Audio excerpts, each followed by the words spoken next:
It's a testament to how unwavering strength can triumph over the cruelest of betrayals.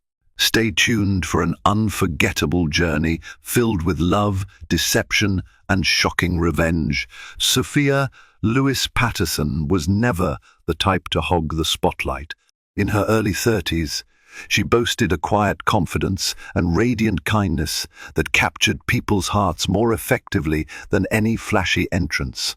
She worked as an elementary school teacher in the suburbs of Los Angeles, an ordinary life by most measures, yet happy in its own sweet simplicity.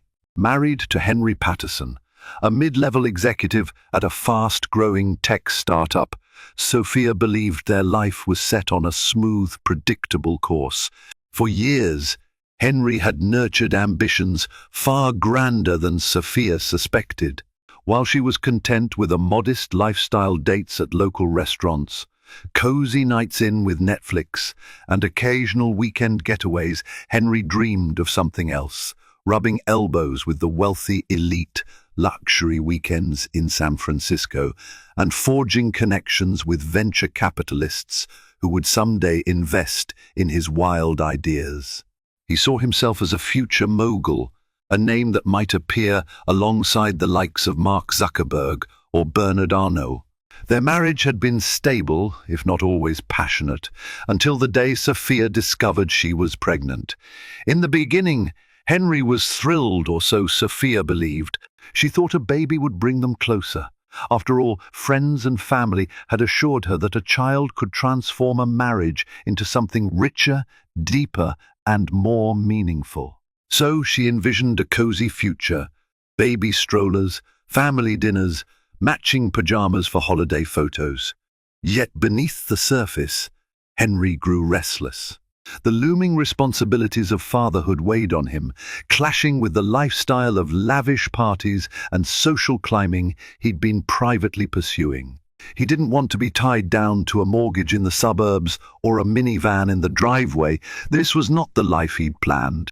When a promotional opportunity at his tech firm came up, Henry found himself thrust into a more frenetic world, a swirl of investor cocktails, dinner galas, and international conferences. Unbeknownst to Sophia, Henry began enjoying the flirtatious attention of several women at these social events. His ring often tucked away or his finger discreetly absent from the conversation, he felt a surge of confidence that he didn't experience at home anymore. At first, it was harmless banter or so, he told himself. Then it grew into whispered phone calls at odd hours, hidden text messages, and a mind that wandered far from the child growing in Sophia's womb. Meanwhile, Sophia's pregnancy progressed. She found comfort in teaching her third-grade class, where her students noticed the subtle glow in her cheeks. Principal Jill Horowitz, someone who had once worked with famous philanthropic organizations, led by people like Oprah Winfrey, took particular pride in how dedicated Sophia remained, even as her belly swelled. These were the happiest, yet also the most emotionally confusing days of Sophia's life. She sensed Henry's distance. The more she tried to reach out, the more he pulled away. Caught between her maternal instincts and her desire to keep the marriage intact, Sophia refused to pry. She convinced herself that Henry's attitude was merely work stress. She believed it would pass. After all, she had always known him to be ambitious. But ambition, unfortunately, has a talent for overshadowing love if nurtured in the wrong environment. And Henry had found exactly that environment in the glitzy social circle he was now frequenting. Little did Sophia know that in just a few months, her entire world would come crashing down, all because of a single, humiliating moment that would change the course of her life forever. Bianca Rossi was an emerging star in the fashion world, or so she liked to boast. She was no household name like Anna Wintour, nor did she have the global influence of a designer like Donatella Versace, but she floated on the fringes of that glamorous circle. She'd built a modest following on Instagram by flaunting designer handbags and traveling to exotic locales. Bianca had a knack for dropping the right names and showing up at the right parties, ensuring that high society took notice of her impeccable style and razor-sharp wit. Henry first met Bianca at a launch party for a high-end tech product.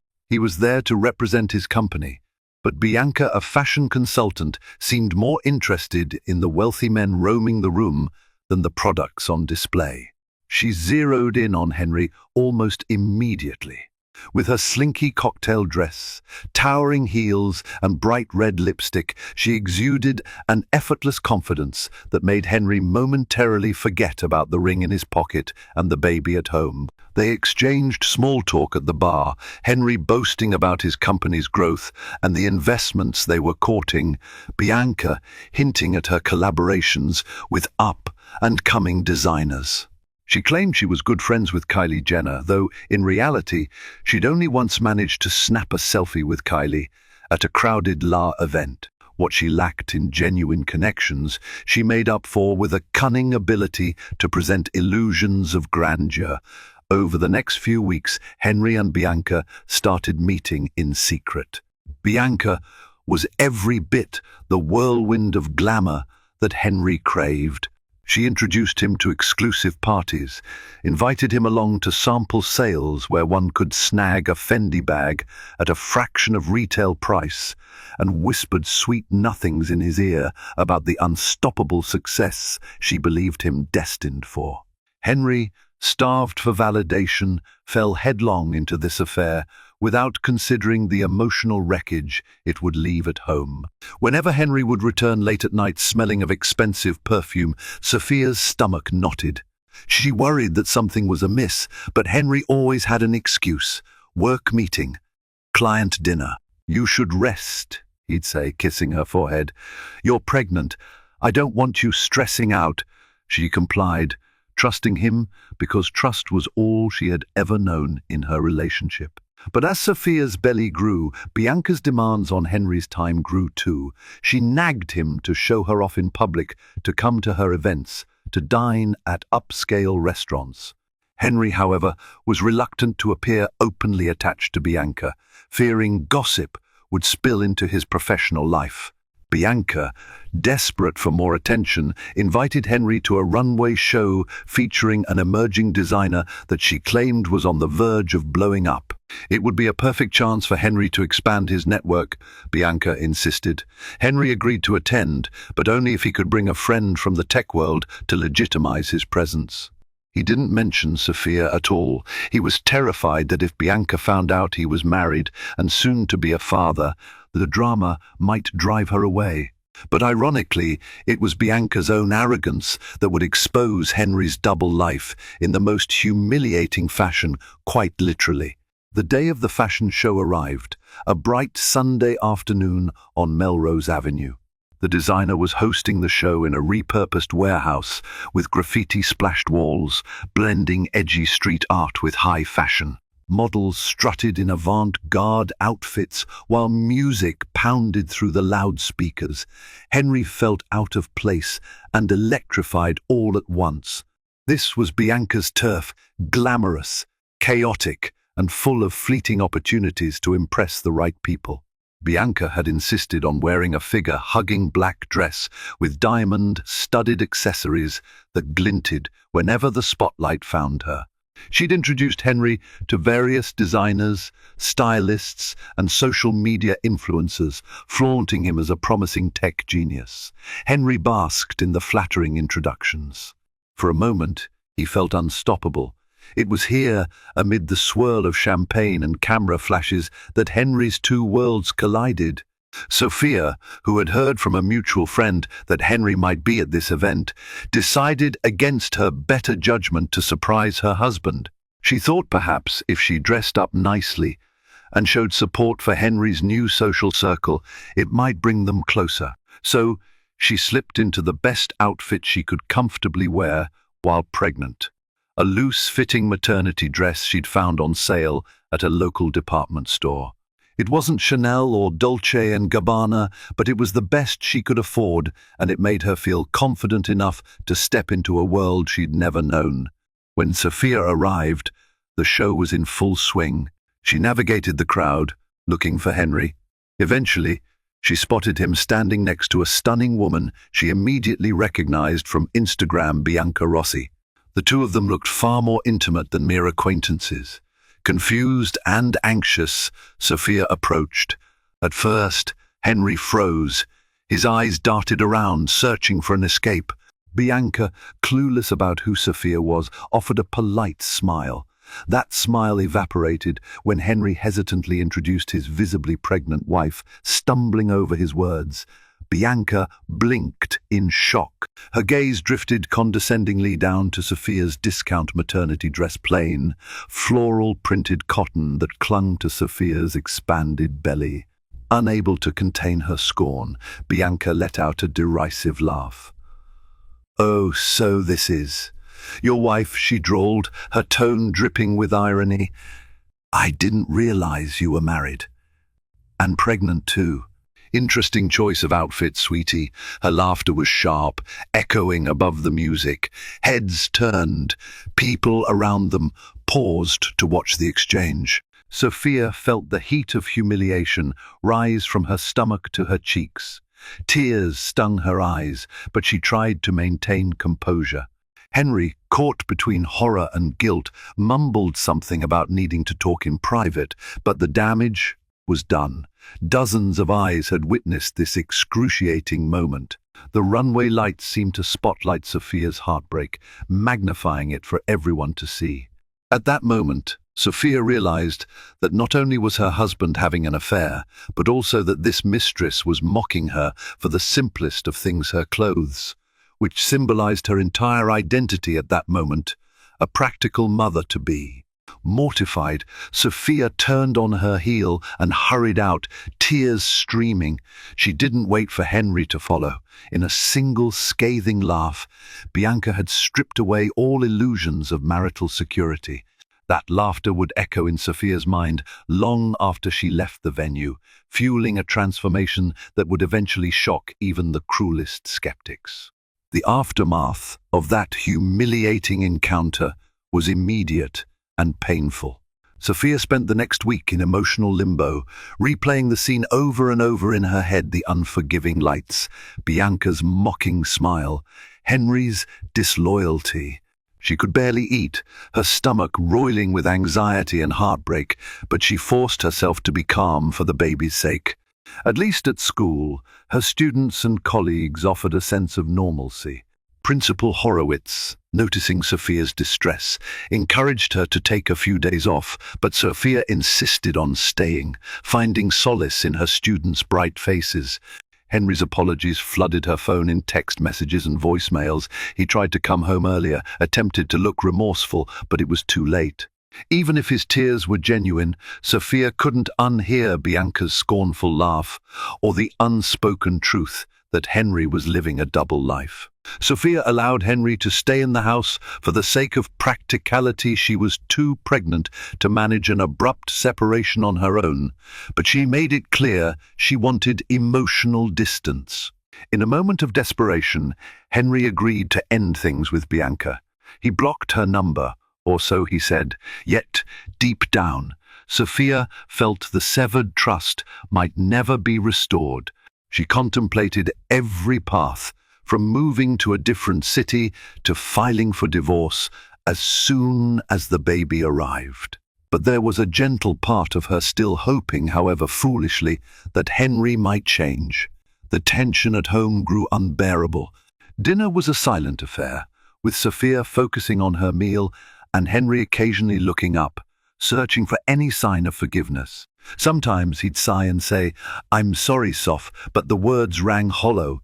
In bed, they slept with their backs turned. Meanwhile, Henry's phone pinged occasionally with messages from unfamiliar numbers. Sophia didn't ask. She was too exhausted to fight. One night, after Henry had gone to bed, Sophia found herself awake, staring at the ceiling. She recalled Bianca's haughty expression, that derisive laughter that cut to her core.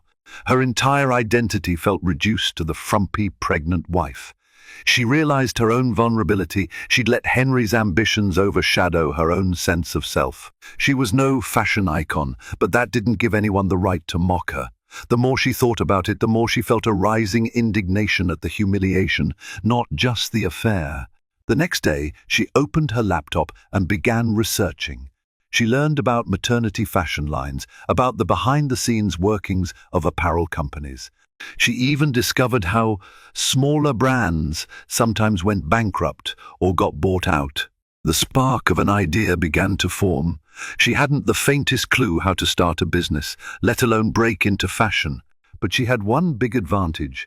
She knew she had the empathy and passion to create something for women in her situation, mothers, pregnant women, or anyone who simply wanted affordable comfort without scorn. Days turned into weeks, and her baby bump continued to grow. Henry continued to drown in guilt, uncertain how to mend the chasm he'd created. But Sophia's mind was already leaving him behind, quietly forging a future in which she could reclaim her dignity. She had no illusions this journey would be easy or quick. Still, something in her heart told her that change, real, transformative change, was within reach. Sophia didn't know it yet, but this was the seed of her eventual triumph, a quiet rebellion that would soon echo far beyond the four walls of their troubled home. Sophia went into labor on a crisp winter morning. The drive to the hospital was tense, with Henry behind the wheel and Sophia breathing through contractions in the passenger seat. Fear mingled with hope in her mind. She worried about the baby's health, about how different life would be, and whether Henry's presence meant they might still salvage some semblance of family. After a long night of labor, Sophia gave birth to a healthy baby girl they named Amelia. For a fleeting moment in the hospital room, the sight of Amelia's bright eyes and tiny fingers brought Henry and Sophia together in a shared sense of wonder. They wept tears of joy, forgetting the betrayal that loomed over them. It was a small pocket of pure love, a momentary truce in a war of heartbreak and distrust. Once they brought Amelia home, reality reasserted itself. Sleepless nights took their toll. Henry tried to help with midnight feedings, but the tension between them remained. Sophia was exhausted physically, emotionally, spiritually. Still, in the quiet hours of the night cradling Amelia, she couldn't stop thinking about her research on maternity fashion. She even jotted down ideas in a small notebook whenever Amelia dozed off. The more she read, the more she recognized a glaring gap in the market. Stylish, budget-friendly clothes for pregnant women who wanted to feel confident but didn't have the budget for designer labels. On a whim, she reached out to a local seamstress named Helen Cooper, an elderly woman who had once worked for famed designers in her youth, including an internship with the legendary Diane von Furstenberg. Helen had settled into a humble life, crafting custom dresses for local brides. She and Sophia connected immediately over tea in Helen's small studio. Sophia shared her vision, flipping through the sketches she'd made, though she was hardly a professional designer. Helen, surprisingly enthusiastic, agreed to stitch together a few prototype pieces if Sophia could provide fabrics. It felt surreal to see her simple pencil sketches come to life in actual garments. When Sophia tried them on, still wearing her post-pregnancy belly, she felt a renewed sense of self. The clothes, while basic, fit well and looked elegant. Even Henry remarked, "You look nice," in a surprisingly gentle tone. Buoyed by this small success, Sophia pushed further. She used her savings, originally set aside for a small family vacation, that no longer seemed feasible to purchase more fabric. Over the next few months, in between nursing Amelia and teaching classes at the elementary school, Sophia worked on designing a small line of comfortable but chic maternity dresses. Helen and a handful of other local seamstresses helped assemble them. Before Sophia knew it, she had a mini collection ready for a local artisan fair. Sophia showcased her designs under the label Amelia and Company, a tribute to her daughter and the hope she represented. The response at the fair was modest yet heartening. Several pregnant women stopped by her booth, delighted to find stylish pieces at reasonable prices. Word spread slowly but steadily. Even a local boutique owner expressed interest in stocking Sophia's line. Amid this quiet progress, Henry remained distant, grappling with his own guilt and confusion about the future. But for the first time since her pregnancy began, Sophia felt an empowering sense of possibility, a silent confidence that perhaps she did not need Henry's validation or the approval of some high society circle. She could forge her own path, one stitch at a time. The turning point came a few months later when Sophia received an unexpected phone call from a figure she never expected to speak to again, Caroline Hart, a well-known fashion columnist who sometimes featured local talents in her blog. Caroline was no Anna Wintour, but she held significant sway in certain West Coast-style circles. She'd gotten Sophia's number from the boutique owner who was now carrying the Amelia and Company line. Caroline's voice crackled through the phone, brimming with curiosity. "I heard you're doing something new with maternity wear," she said. "Is it true you're a full-time teacher who's basically taught herself how to design clothes? I'd love to learn more. Might make a fascinating story for my readers." A whirlwind followed. Caroline visited Sophia's makeshift studio, a corner of her living room, where fabrics hung on cheap plastic racks. Amelia, now a few months old, cooed in a bassinet nearby, while Sophia and Caroline discussed designs. Intrigued, Caroline tried on a few pieces. Though not pregnant, she appreciated how the clothes managed to flatter a range of body types.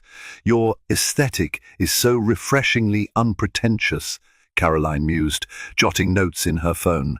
"But you have to figure out how to scale. If you want to compete with big brands, you'll need a bigger operation and, frankly, a more sophisticated marketing strategy." Sophia swallowed, thinking about her meager savings and the responsibilities of her teaching job. "I'm open to advice," she admitted. "I just don't know where to start." Caroline leaned forward, a sly grin on her face. "I have connections. I can introduce you to a friend of mine, Marcus Lee, a venture capitalist who's also dabbling in fashion tech. He might be interested in investing if he sees the potential, but you have to prove you're serious. Show him your business plan, your growth strategy, maybe a pitch deck with some numbers." The words venture capitalist brought a jolt of recognition. That was Henry's world. Panic flitted through Sophia at the idea of stepping into those circles again. But her pride and a growing sense of determination refused to let that fear take root. If anything, maybe it was poetic justice that the same environment Henry had sought for his own ambitions could now offer her a step up. And so began Sophia's late-night crash course in entrepreneurship. She read business articles, watched YouTube tutorials on creating pitch decks, and studied examples of successful small fashion brands. She discovered how some had been acquired by larger companies or had used crowdfunding to build a niche following. Through it all, Caroline provided guidance, connecting Sophia to people who understood the intricacies of the fashion world and the logistics of scaling a brand. One day, Henry walked into the living room to find Sophia hunched over her laptop at 2am, diagrams and business notes scattered around her. He blinked in surprise, realizing how serious she was about this project. "You're really doing this," he said quietly. Sophia looked up. She didn't scowl or smile. Her voice was calm, but filled with an undercurrent of resolute fire. I want to make something of my own, and I won't let anyone belittle me again." Henry nodded, his eyes flickering with something like shame and maybe a tinge of awe. He offered no words of encouragement, but he also didn't stand in her way. For now, that was enough. Thus, with an unlikely mentor in Caroline Hart and a newborn fueling her every step, Sophia's journey into the fashion industry began in earnest. And unbeknownst to both Henry and Bianca, it was a journey that would soon shake the foundations of the very social circles they held in such high esteem. Caroline made good on her promise. She arranged for Sophia to present her fledgling brand to Marcus Lee and a small group of investors at an informal gathering in Beverly Hills. The event, held at a minimalist penthouse with floor-to-ceiling windows, overlooked the shimmering sprawl of Los Angeles. Women in sharp blazers and men in tailored suits mingled over canapes, discussing everything from cryptocurrency to eco-friendly textiles. As Sophia entered, cradling a garment bag with a few of her best pieces, she couldn't help but recall that humiliating day of the fashion show. The glitz, the designer outfits, the sense of belonging only if you had the right credentials. It was all so alien. Yet this time she felt a quiet confidence. She'd poured her soul into Amelia and company. She believed in the mission of giving pregnant women more options beyond the overpriced or dowdy, and she had a plan. Caroline introduced Sophia to Marcus Lee, a bespectacled man in his 40s who exuded a calm but keen intensity. Sophia delivered her practiced pitch, highlighting the gap in the market, her initial sales at the local boutique, and her vision for expanding into online retail. She also showed him a brief projection of potential profit margins and growth. Marcus listened intently, occasionally tapping notes into his tablet. "Your story is compelling," he said. "I like investing in underdogs who disrupt a market, but I'll need to see more detailed figures, and you'll need a stronger marketing approach. Are you open to a partnership?" Sophia's stomach flipped with excitement. She responded earnestly, "I'm open to anything that helps Amelia and company grow while staying true to its core mission." Marcus nodded, a faint smile on his lips. "We can talk further. Let's schedule a follow-up." Before the night ended, Sophia navigated the crowd to find Caroline, eager to share the good news. As she passed through the throng, she froze. Standing near a marble table was none other than Bianca Rossi, flanked by two wealthy older men. Bianca wore a designer jumpsuit and sipped champagne as she laughed about something one of the men said. Sophia's pulse quickened. She considered ducking away, but then Bianca locked eyes with her. Confusion flitted across Bianca's face, quickly replaced by recognition. For a split second, it seemed Bianca might pretend not to know her. But curiosity got the better of her. She sauntered over, her hips swaying. "Well, well," Bianca drawled. "Look who's here." "Didn't expect to see you, Sophia, mixing with the big names. I see you're dressed better this time." She cast a quick glance at Sophia's outfit, a sleek black dress from her own line, discreetly tailored to fit her postpartum figure. Sophia refused to cower. "Hello, Bianca," she said evenly. "I'm here on business, actually, pitching my maternity wear line. It's called Amelia and Company. You might have heard of it soon enough." She let the implied challenge hang in the air. Bianca's eyes narrowed, a flicker of disdain crossing her features. "You're full of surprises," she said before tossing back her champagne. "I suppose I'll see you around." Her tone was dismissive, but the tension was electric. Sophia watched Bianca retreat, a swirl of designer perfume trailing behind her. The memory of Bianca's mocking laughter still stung, but Sophia felt a surge of vindication. She had stood up for herself, showing Bianca she was neither defeated nor defined by that infamous insult. If only either of them had known how their destinies would intertwine again, and that the next encounter would be far more explosive. In the months that followed, Sophia's world transformed at a breakneck pace. Marcus Lee decided to invest a modest sum to bolster Amelia and Company's online presence and help refine the product line. With that funding, Sophia hired a small team, a marketing specialist, a social media manager, and a dedicated production coordinator to work with local seamstresses. Although the operation remained humble, it now had structure and expert guidance. Caroline Hart penned a glowing feature about Amelia and Company in her fashion column. Titled From Classroom to Catwalk, One Mother's Journey, it highlighted Sophia's struggles and the brand's promise. Orders began pouring in online, and soon talk of Amelia and company reached beyond California. They started shipping garments nationwide. Pregnant women from New York to Texas shared selfies in Amelia and company outfits, praising the comfort and elegance. On Instagram, a grassroots community was forming, with followers actively rooting for Sophia's success. While the business blossomed, Sophia's personal life remained complicated. She and Henry coexisted under the same roof, co-parenting baby Amelia. Henry, seeing Sophia's star rising, appeared torn between envy and residual guilt. Though he occasionally tried to offer business advice, usually about attracting more investors, Sophia often brushed it aside. She'd learned the hard way that Henry's ambitions served him first and foremost. Yet, as the money started coming in, Henry couldn't help but be impressed. So were his colleagues in the tech world, some of whom had once laughed off Sophia's little project. Now, seeing coverage in various fashion blogs and magazines, they realized she was onto something. Henry found himself in an odd position. His wife was becoming a success story, one with clout in circles he once craved acceptance from. The real coup came when the buyer from a well-known department store reached out.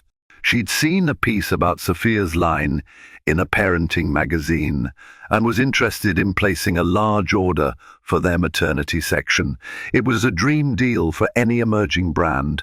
If the partnership went through, Amelia and Company would become a recognized name in mainstream retail. Still, the buyer wanted to see a bigger collection, including some postpartum-friendly outfits and nursing tops, a bold expansion that required more financing and production capacity. Sophia found herself at a crossroads: accept the buyer's challenge, scale up fast, or risk missing a golden opportunity. Marcus was on board, but demanded a clear plan. The next step was to set up meetings with bigger investors. She'd need more capital to ensure they could fulfill the department store's requirements without sacrificing quality. In the midst of these negotiations, Caroline brought an unexpected piece of news. One of the fashion companies rumored to be struggling was Manderly Couture, a regional firm known for high-end designs and occasional celebrity endorsements. They had branched into maternity wear a few years back, but hadn't found success. Word on the street was that Manderly was hemorrhaging money and might look for a buyout. Sophia felt her heart flutter. Manderly Couture had once collaborated with notable names, including an event with Gigi Hadid. If Amelia and Company could acquire Manderly, absorb their assets, possibly their design team, then combine that with Sophia's new mainstream deals, it could be a massive leap forward. But it also carried huge risk. She'd never orchestrated a corporate acquisition in her life. Nonetheless, the seed was planted. Sophia, once mocked for her cheap maternity clothes, was now in a position to potentially buy a recognized brand. The irony and poetic justice was not lost on her. She wondered if Bianca, who prided herself on rubbing elbows with all the right fashion players, would ever see this coming.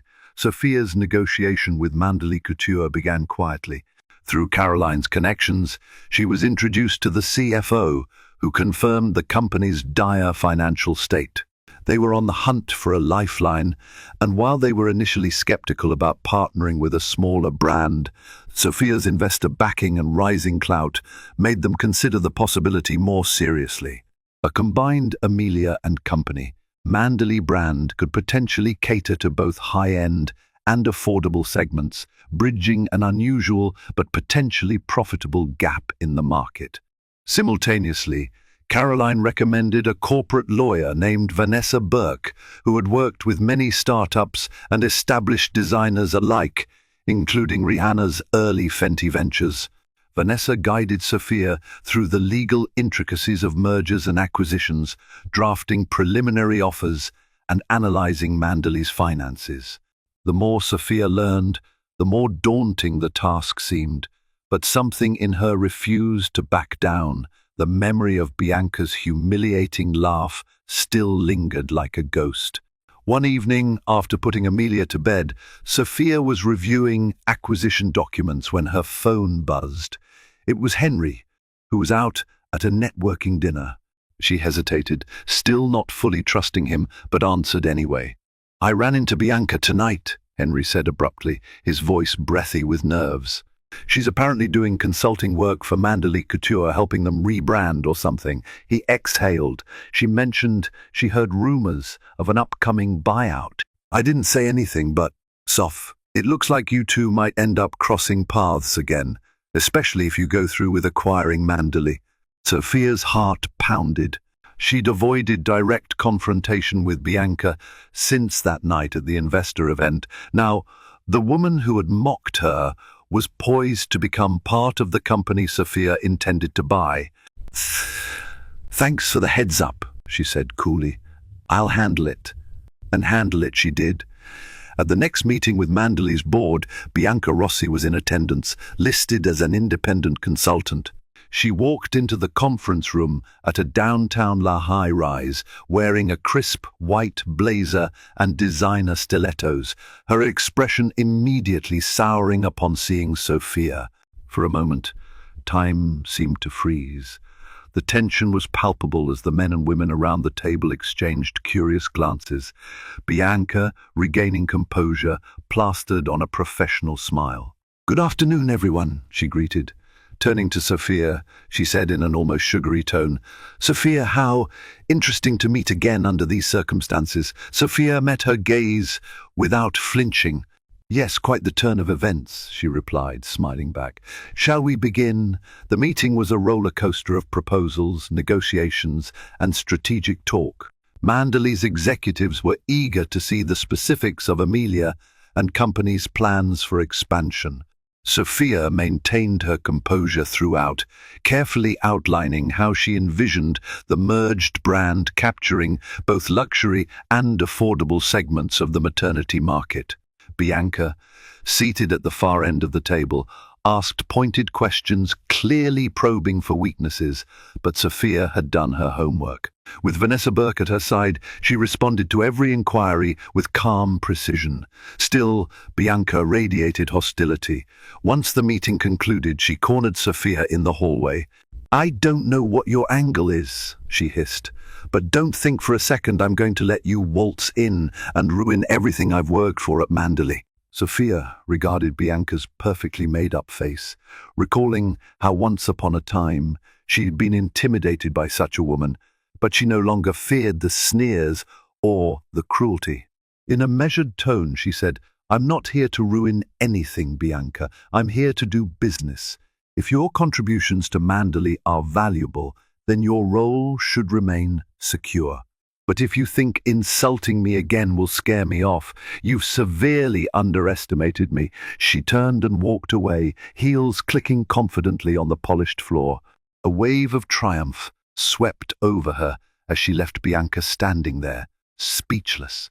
And so, the stage was set for a final showdown between two women whose lives had become inextricably entangled.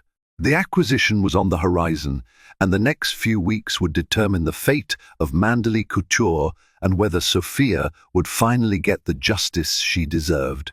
Negotiations for the Manderly Couture acquisition escalated quickly. Marcus Lee helped secure additional funding, seeing the merger as a strategic power move that could catapult Amelia and company onto the international stage. The plan was bold: maintain the Manderly name for high-end lines, while integrating Amelia and company as its more affordable sister brand. Together, they could cover the entire spectrum of maternity fashion luxury runway pieces to everyday essentials. Caroline Hart wrote a series of updates in her column, fueling public interest. She framed it as a classic underdog story, an elementary school teacher turned fashion entrepreneur poised to take over a struggling couture house. Bloggers and influencers picked up the narrative, generating even more buzz. Pre-orders surged for the existing Amelia and company line. At the same time, rumors swirled about Manderly's dire financial state, with some industry experts openly skeptical that even a promising upstart like Amelia and Company could save it. In the thick of it all, Sophia hardly had time to sleep. Between her teaching responsibilities, raising Amelia, and negotiating the acquisition, she was perpetually on the brink of exhaustion. Principal Horowitz showed great compassion, offering extended leave if Sophia needed it.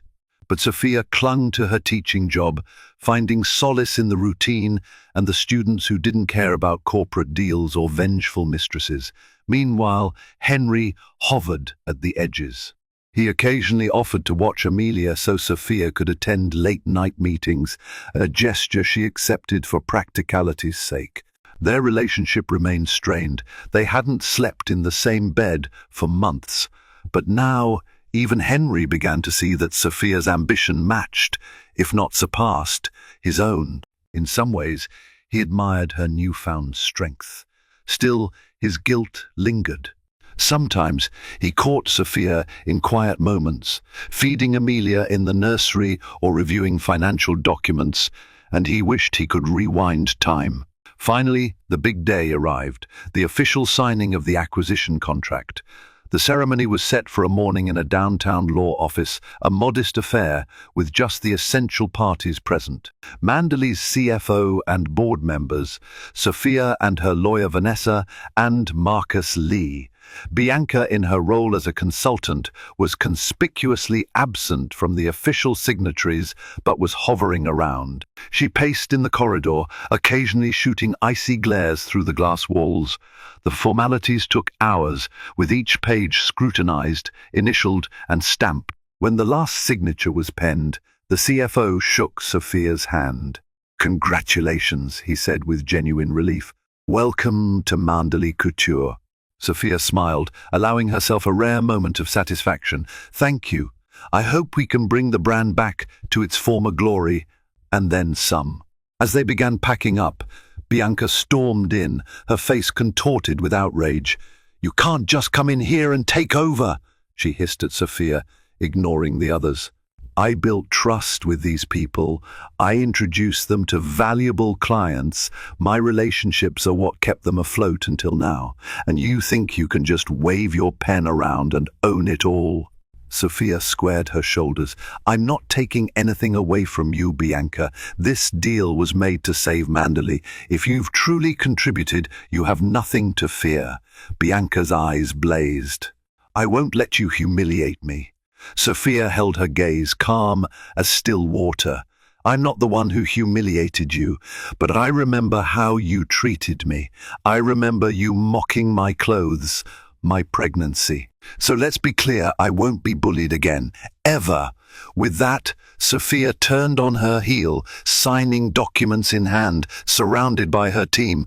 Bianca stood there, her perfectly manicured nails digging into her palms, watching as the pregnant wife she once scorned walked away now, the owner of the very company Bianca thought would be her ticket to success. Within days of the acquisition, radical changes swept through Manderly Couture. Sophia wasted no time implementing her vision.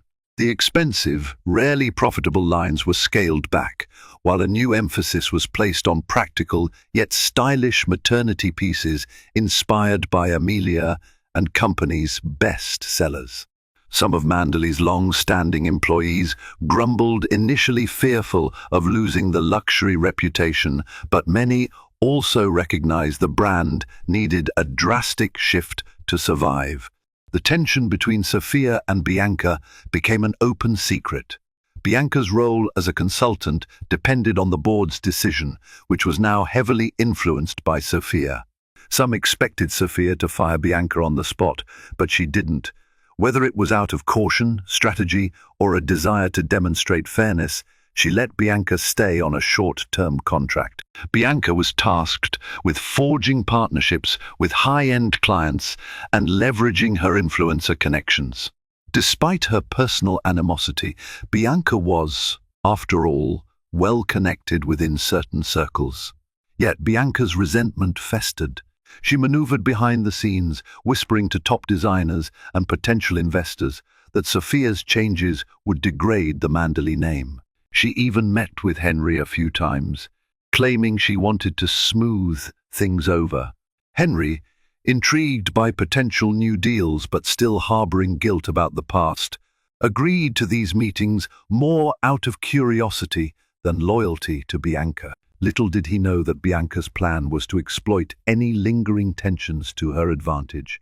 Meanwhile, Sophia thrived under pressure, driven by a deep desire to prove herself. Sales from the combined brand, rebranded as Manderly by Amelia and Company, soared. New lines launched, featuring an array of sizes, fabrics and silhouettes, all designed to celebrate the beauty of motherhood. Influencers began posting about the brand on Instagram, praising the comfortable yet stylish pieces. Even a few celebrities like the actress Emily Blunt, known for championing motherhood and women in film, were photographed wearing the line, generating a flood of media coverage.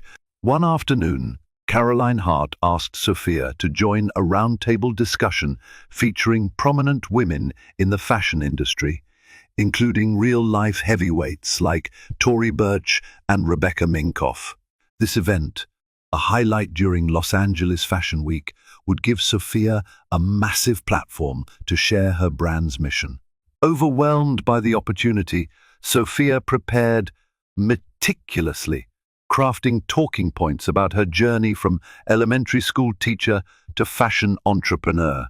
The event turned out to be a triumph. Sophia spoke passionately about motherhood, inclusivity, and the importance of accessible design. The audience was rapt. Industry insiders took notice. By the end of the discussion, it was clear that the Manderly Amelia and Company merger was forging a new path in maternity fashion, one that even the skeptics now had to respect. Amid the applause, Sophia caught a glimpse of Bianca lurking in the crowd, her expression unreadable. That night, while tucking Amelia into bed, Sophia felt an unshakable sense of foreboding.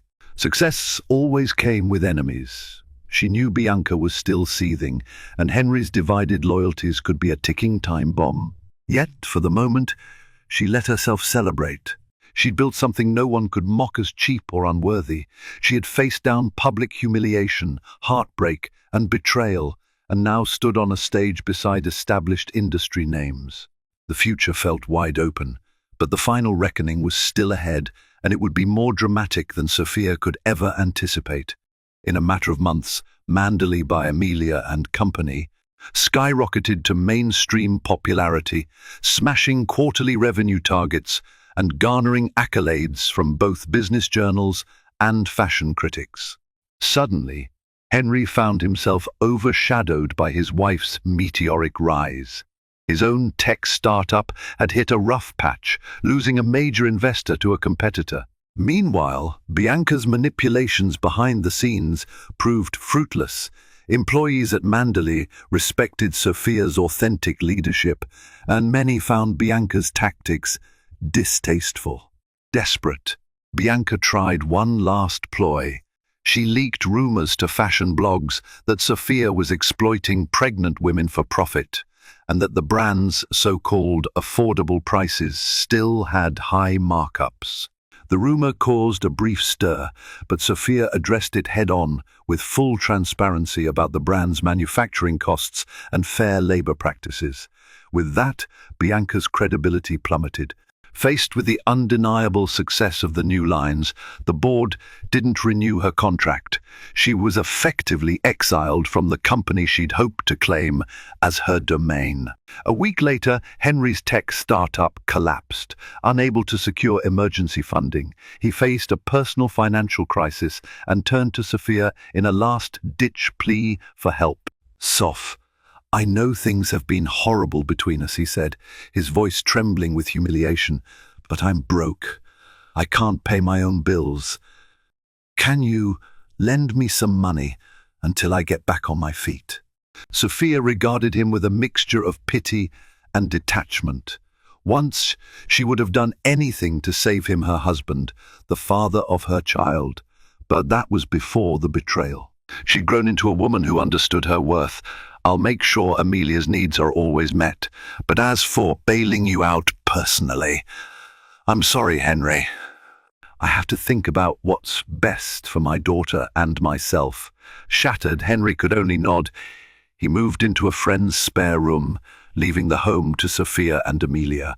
Over time, he'd realize how profoundly he'd underestimated her strength and how his betrayal had sown the seeds of his own downfall. As for Bianca, she found herself blacklisted in many of the same circles where she once flaunted her status. Word spread of her underhanded attempts to sabotage Sophia, and potential clients were hesitant to associate with someone so toxic. In a twist of fate, Bianca ended up wearing off-brand dresses, living in a smaller apartment, and posting fewer Instagram updates. Her once lavish world reduced to echoes of what it had been. Sophia, on the other hand, moved forward with grace. She expanded Manderly by Amelia and Company internationally, striking deals in Europe and Asia. Celebrities praised the brand's commitment to comfort and style. Caroline Hart was inundated with interview requests for Sophia, who had become an inspiring figure, proof that resilience and empathy could triumph over malice. One sunny afternoon, Sophia found herself at a major fashion event in Paris, walking through a gallery of designs inspired by motherhood. As she toured the exhibit, she recalled that moment years ago, standing humiliated in a cheap maternity dress while Bianca laughed at her.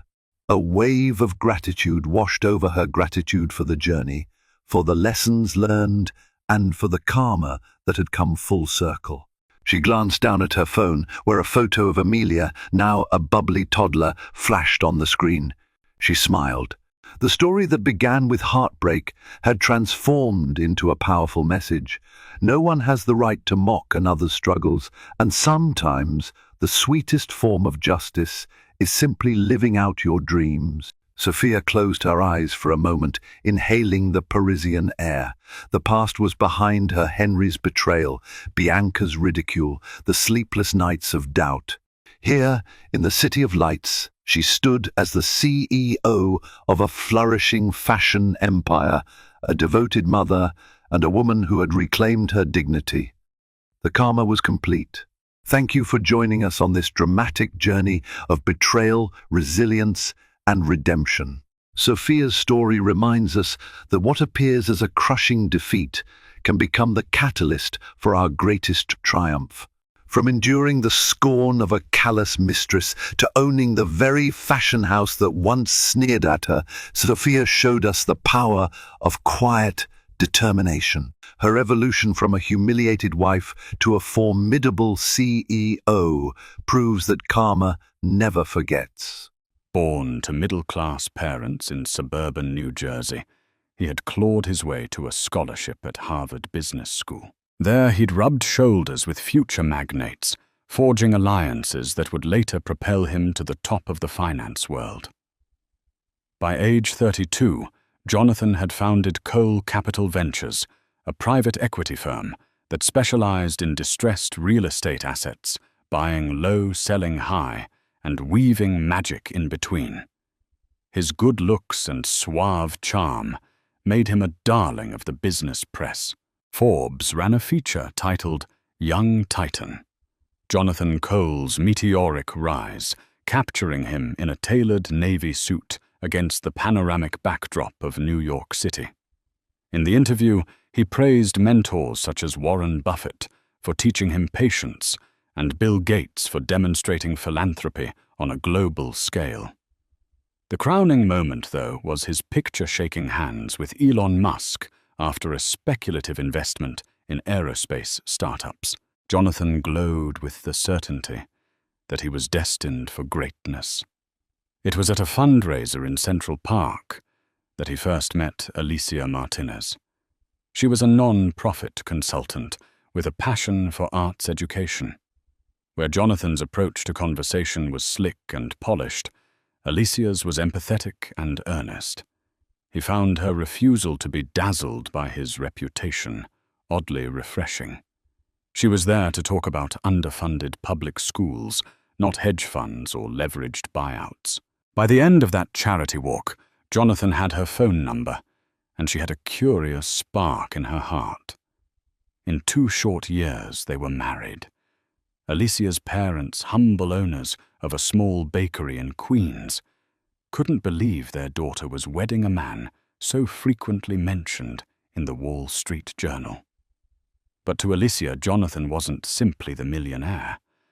He was the person who showed up unannounced to volunteer at her community events, who wrote personal checks for after-school programs. Their wedding ceremony, held at a historic mansion overlooking the Hudson River, was a glamorous yet heartfelt affair. The tabloids brimmed with gushing coverage, Alicia radiant in lace, Jonathan dashing in a classic tuxedo, smiling as though they had discovered the secret to eternal happiness. At first, their union genuinely seemed magical.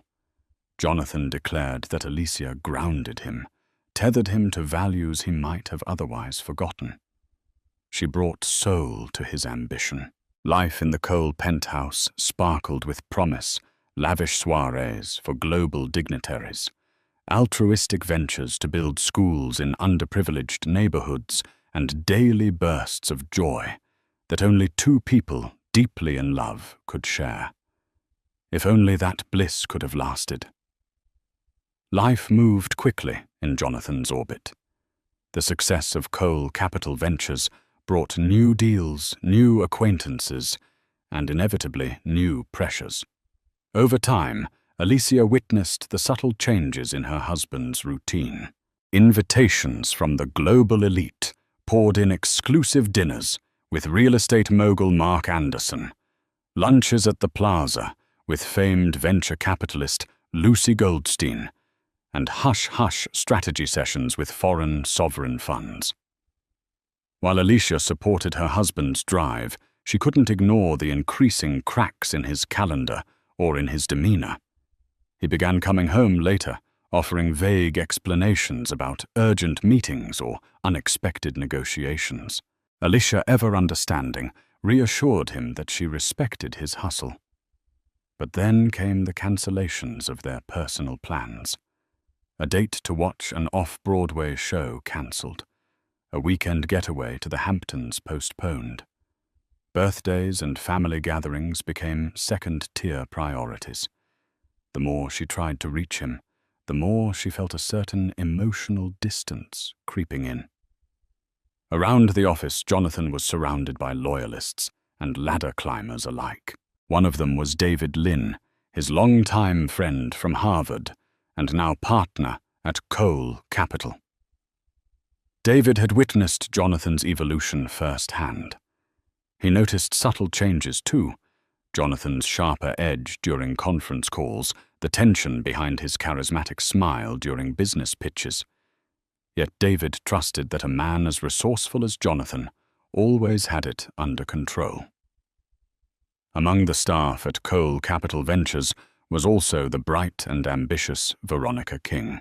A recent Wharton MBA graduate, Veronica had made waves by closing a multi-million-dollar investment in green technology within her first year at the firm. Her intelligence and striking beauty made her a conversation piece at every corporate event. Jonathan lauded her as the future face of finance, praising her for deals that posted triple returns. He found in Veronica a reflection of his younger self, hungry, driven, and fearless. Still none suspected that an alliance far different than business was about to form. At this point, Alicia had no idea who Veronica King truly was. She saw her name in passing on annual reports. Occasionally, Jonathan would mention Veronica's accomplishments, praising her for innovative thinking. Alicia would nod and smile, impressed by this rising star. In Alicia's mind, she was grateful Jonathan had formidable professionals like Veronica on his team. She never once suspected that the very power he admired in his protégé might be forging a dangerous temptation beneath their polished corporate veneer. As Alicia's pregnancy crept into her second trimester, She began noticing odd details. The first warning sign was a perfume scent she didn't recognize lingering on Jonathan's coat.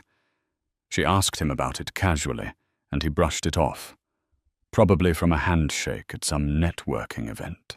Another red flag was how he protected his phone like a prized artifact, always face down, always locked with a new passcode. Late at night, she'd hear the faint buzz of messages, see the subtle glow of his screen as he typed back in the dark. Each time she tried to rationalize away her concerns. This was the man she loved, who donated millions to build libraries in underserved communities, who cried at the birth announcement, who once surprised her on a random Tuesday with her favorite pastries from her parents' bakery. Infidelity seemed unimaginable. Yet Alicia's heart churned with a subtle, gnawing dread. Life in the Cole penthouse had become increasingly solitary. Although Jonathan had promised to limit business travel during her pregnancy, his schedule remained as frenetic as ever. Singapore, Dubai, Paris. He was always on the go, chasing new mergers or expansions. He rarely spent more than a couple of nights at home. When he did, he was restless, glued to emails or brainstorming calls. Alicia began to feel that the only presence she could truly count on was the baby she carried. Friends from Alicia's old neighborhood in Queens reached out with concern. They missed her visits the way she used to pop in for coffee and conversation. He's just going through a busy phase, she'd reassure them. In a way, Alicia was trying to reassure herself too. Still, doubt grew every time she caught sight of that mysterious perfume, or saw a new bruise-like shadow under her husband's eyes from sleepless nights. Then Alicia found something chilling, a hotel receipt tucked in Jonathan's suitcase from a high-end resort in Turks and Caicos.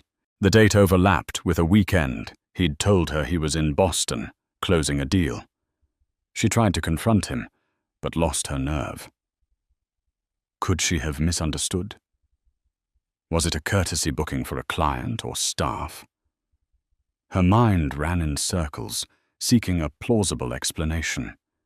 Little did she know the truth was far more insidious. Veronica King was not the sort of woman who blended into the background. With ebony hair styled in a sleek bob, she carried herself with confident ease. By day, she dazzled boardrooms with crisp financial analyses, commanding respect from colleagues twice her age. By night, she appeared in social columns alongside Manhattan's elite, her emerald dress shimmering under paparazzi flashes. She was rumored to have grown up in modest circumstances, determined to break ceilings, no matter the cost. One evening, Alicia found herself accompanying Jonathan to a charity gala, hosted by the Metropolitan Museum of Art. Proceeds would benefit underfunded art programs in public schools, an event that aligned perfectly with Alicia's passion. Upon arriving, Alicia felt the old sparkle of excitement hobnobbing with notable figures like gallery owners, educators, and philanthropic entrepreneurs. A group of Jonathan's colleagues from Cole Capital Ventures greeted them, among whom was Veronica. This was their first real introduction. "Ah, the legend herself," Veronica said, with a radiant smile, extending her hand to Alicia. "Jonathan speaks so highly of you, and all the wonderful work you do with school kids." Alicia returned the greeting, struck by Veronica's grace.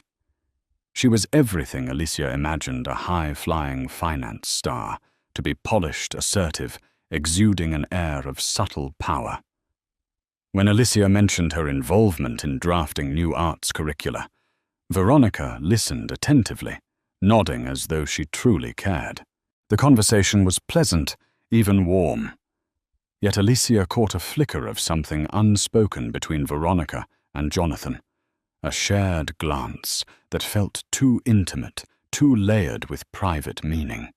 Throughout the gala, Alicia couldn't shake the sense that eyes were on them, as if the rest of the guests sensed an undercurrent. She told herself she was imagining it, that she was just hormonal and overthinking, but a tiny voice inside her whispered, "Veronica King is more important to Jonathan than you realize." By the evening's end, Alicia felt unsettled. Jonathan excused himself to take a call, just when Alicia was beginning to share her feelings about an educational campaign. Veronica also vanished into the throng of socialites. Alicia sipped her sparkling water in awkward solitude, noticing a faint swirl of that same unfamiliar perfume drifting through the air. After the gala, Alicia began piecing together subtle patterns. Jonathan had singled Veronica out in so many conversations, praising her as a strategic genius, marveling at her ability to close deals in weeks that took others months. In the past, Alicia had been proud whenever Jonathan mentored bright up-and-comers. Yet with Veronica, the tone of his praise sounded tinged with personal adoration. One morning, Alicia found herself with a free schedule and decided to surprise Jonathan at his office with homemade pastries, his favorite almond croissants from her parents' bakery. It was a gesture she used to do often, back when everything felt normal. Arriving unannounced, Alicia was greeted by the wide-eyed receptionist, who stumbled through a hello, as though not entirely sure how to handle her presence. She brushed it off and headed down the glass-walled corridor to Jonathan's corner office. Outside his door, Alicia froze. Through the partial opening, she heard lowered voices.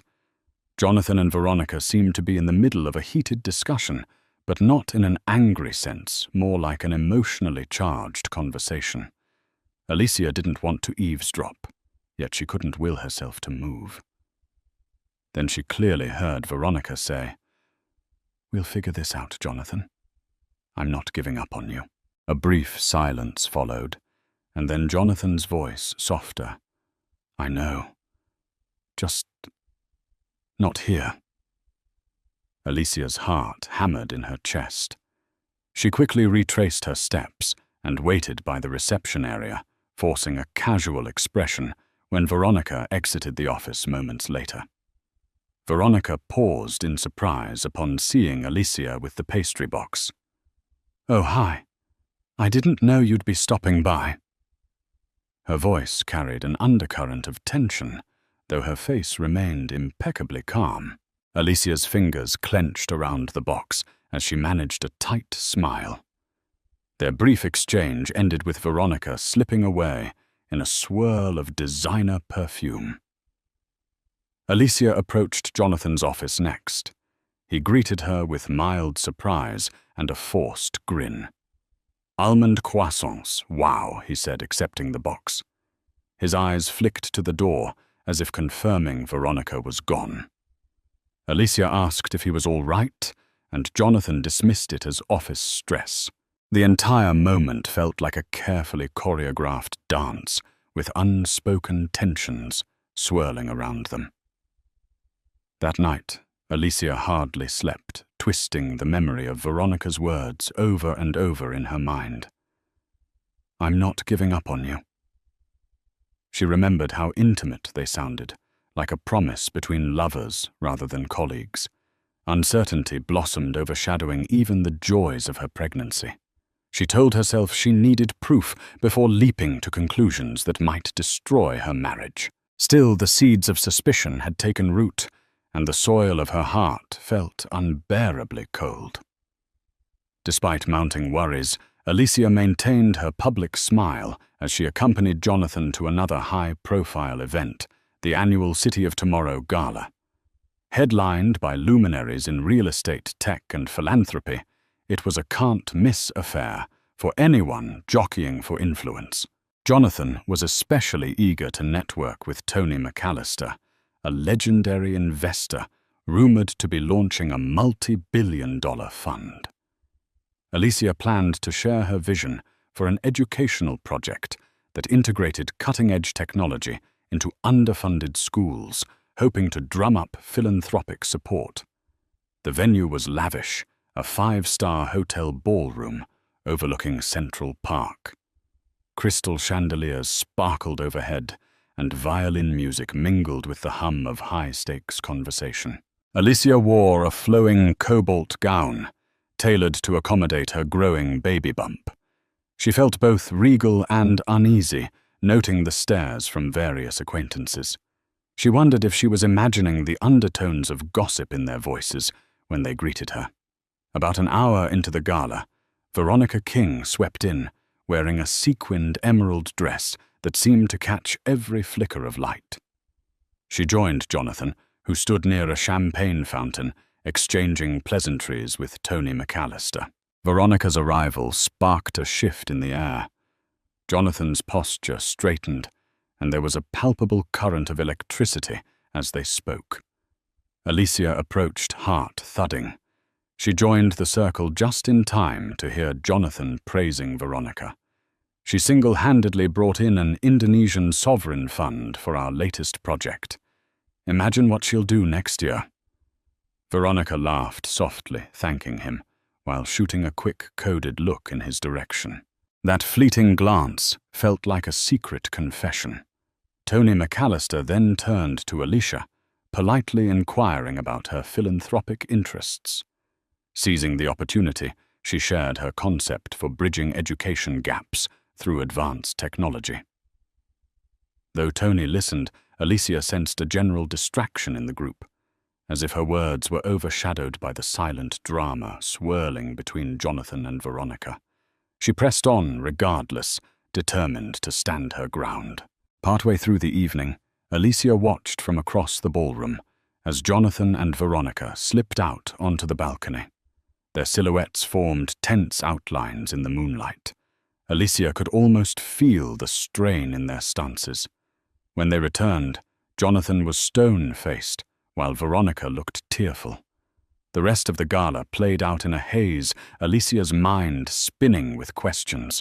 Why was Jonathan risking such a public display if he truly had nothing to hide? On the ride home, Jonathan was silent. Alicia debated whether to confront him. Fear of the truth won out. She remained quiet, letting the hush fill the back seat like a suffocating blanket. One thing was certain: the veneer of their marriage was cracking fast. Weeks after the gala, Alicia woke one morning to a series of text messages from unknown numbers.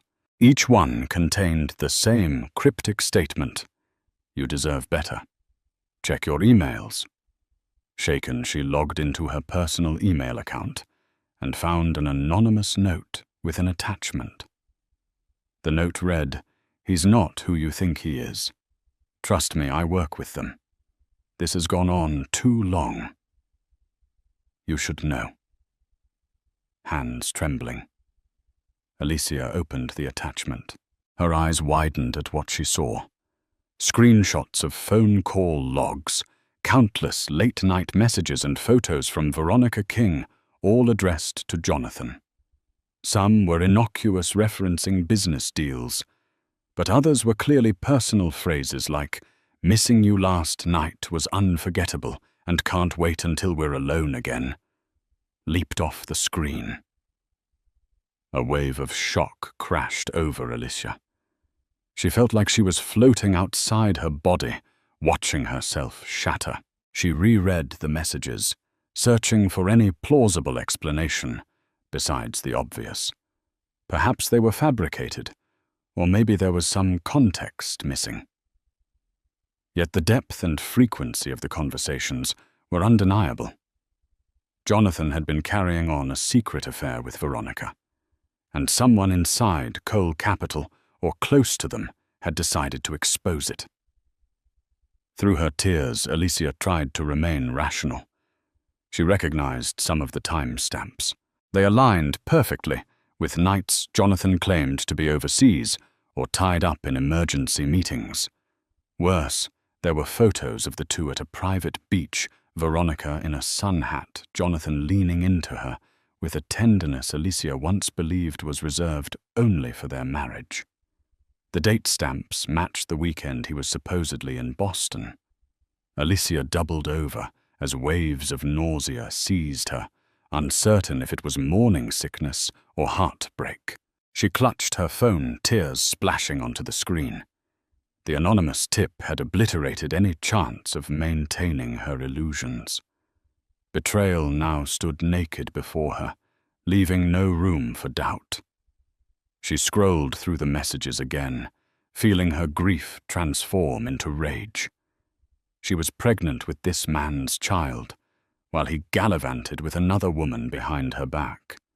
Was this what their marriage was worth? In desperation, Alicia tried calling Jonathan. No answer. She left a trembling voice message. "We need to talk. Now." Then she buried her face in a pillow, sobbing until exhaustion closed her eyes. The world felt cruel, and she wondered if she had the strength to confront what came next. Jonathan returned home late that evening to find Alicia sitting on the living room couch, the glow of a single lamp illuminating her tear-streaked face. The instant he saw her reddened eyes, he knew something had changed. She said nothing at first, only holding out her phone. He glanced at the screen and visibly paled. Silent seconds stretched as he read through the texts and pictures. Alicia noticed the flicker of guilt crossing his face before he masked it with a forced calmness. "Where did you get these?" he asked, voice low. "Does it matter?" she replied. "They're real, aren't they?" He exhaled shakily, dropping into a seat across from her. "It's complicated. Veronica and I don't want excuses." Alicia's voice trembled with quiet fury. "I want to know how you could do this while I'm pregnant with your child." Jonathan looked away, unable to meet her gaze. "It started as a mistake, Alicia. I was at a conference. We had too much to drink." "That's not an excuse," she snapped. "You lied to me for months." "No years, given these time stamps. You made me doubt my own sanity." He tried to speak, but the words choked in his throat. Instead, tears brimmed in his eyes. Alicia found it almost pitiful. She had once adored this man, who seemed larger than life. Now he looked small, lost, and pathetic, snared in the aftermath of his own betrayal. Eventually, he confessed to an ongoing affair with Veronica. They had grown close while working on high-stakes deals. Their relationship escalated during out-of-town conferences, fueled by adrenaline and the thrill of secrecy. Jonathan insisted it was never about love, but about tension relief and escaping the pressures he faced at Cole Capital. His rationale shattered the last vestiges of Alicia's sympathy.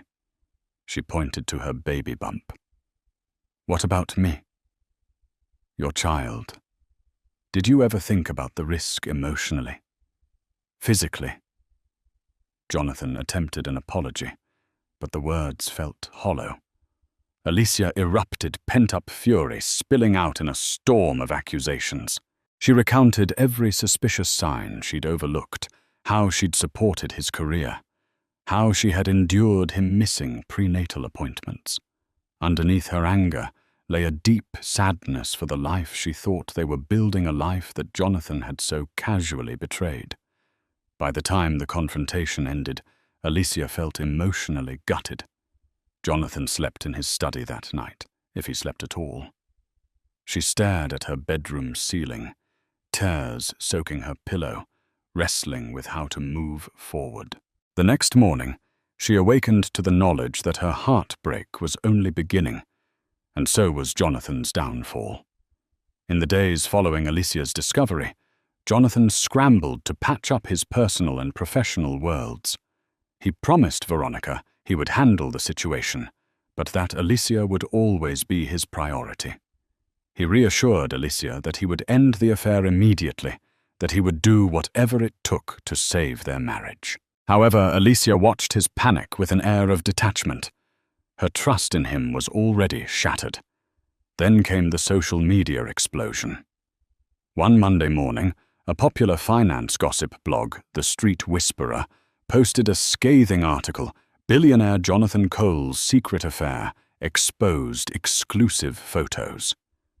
The piece included leaked pictures of Jonathan and Veronica embracing in what appeared to be a private cabana at a tropical resort. The blog teased additional salacious details forthcoming. Within hours, major business news outlets like Bloomberg and CNBC picked up the story, albeit more cautiously. They framed it as a scandal rocking Cole Capital Ventures. Stock forums buzzed with speculation about how this might affect Jonathan's leadership and the firm's reputation. On Twitter, finance influencers dissected the ethical implications, with some calling for Jonathan to step down.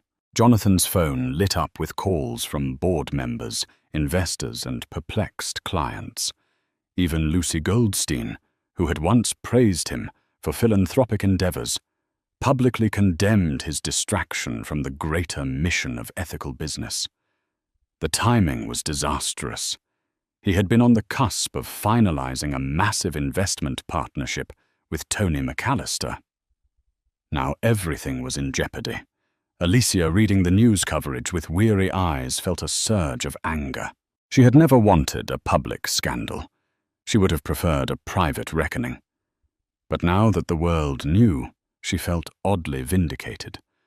No longer was she alone in suspecting Jonathan's duplicity. Everyone saw it. Even so, she worried about the toll this uproar might exact on her unborn child. Less than 24 hours later, a video surfaced of Jonathan and Veronica walking hand in hand through a hotel lobby in Paris, laughing as though they didn't have a care in the world. The date stamp revealed it was just 2 months prior, around the same time Alicia had told him about her pregnancy. Public outrage soared and investors panicked. Jonathan's carefully curated brand, self-made entrepreneur, philanthropic benefactor, devoted husband, was crumbling under a relentless digital onslaught. In the midst of the uproar, Alicia received a second anonymous email. This time it contained receipts of hush money, transfers from Jonathan's personal account to an offshore entity with references to Veronica's name. The sender wrote, "He's been paying to keep certain things quiet. Thought you should know." Alicia's heart pounded as she examined the evidence. It looked like Jonathan had been funneling funds, possibly to secure Veronica's silence or cooperation. The sum was staggering enough to fund a dozen scholarships or a new arts program in any given school. The revelation further corroded Alicia's hope that Jonathan could ever be the man she once believed him to be. She confronted him the following evening, brandishing printouts of the transactions. "You're bribing her now. Is this blackmail?" "Hush money." "What else have you been hiding?" Jonathan, cornered, admitted. He'd been trying to preempt any public scandal, fearing precisely what was happening now. Veronica wanted compensation for her efforts on certain deals, he claimed. She threatened to go to the competition, or worse, to the media. "I had to protect our company, our name." "Is this your idea of protection?" Alicia spat tears stinging her eyes. "Lying, paying people off, it's disgusting. You betrayed me, betrayed your own ethics if you ever had them." Jonathan's face twisted. "Don't say that. I messed up. But everything I did was to protect us, to keep the family intact." Alicia laughed bitterly, clutching her pregnant belly. "And how's that working out for you? The world knows now. You might lose everything. And me. I don't know if there's any us left to protect." She stormed out, leaving Jonathan staring at the damning documents. On the street, Alicia's mind whirled. She felt trapped, tied by marriage, soon to be tied by parenthood, yet confronted with the ultimate betrayal. The outside world offered no solace, either its eyes fixated on the spectacle of Jonathan's downfall. For a moment she wondered if leaving the city altogether would be the only way to save her sanity. But deep in her heart, Alicia knew she had to stand and face the storm, if not for herself, then for the child growing inside her. Within a week, Jonathan's scandal dominated the business news cycle. Forbes ran an op-ed titled "The Tragic Fall of Finance's Golden Boy," analyzing how personal irresponsibility could sink even the most profitable venture.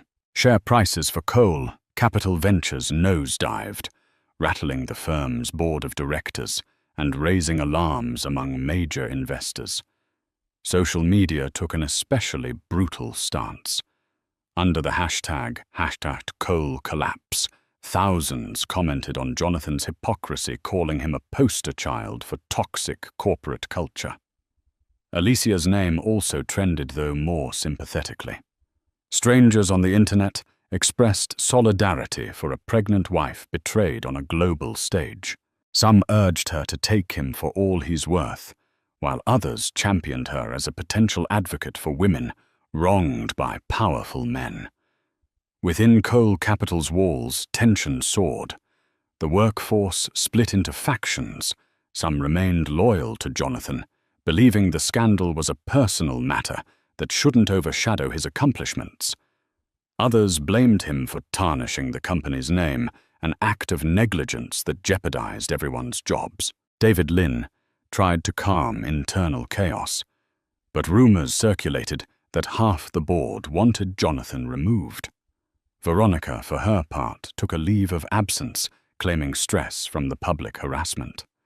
No one knew if she'd be back. Amid the chaos, Alicia found herself hounded by reporters camped outside the penthouse, cameras and microphones at the ready. She refused to answer questions or open the door, feeling the walls close in on her.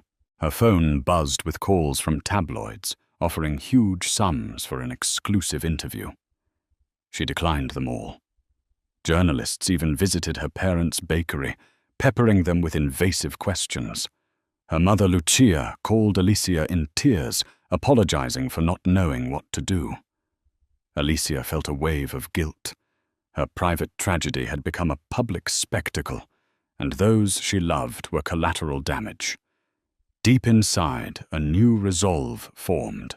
Alicia realized she had the power to shape her own narrative, rather than let the scandal swirl around her uncontested.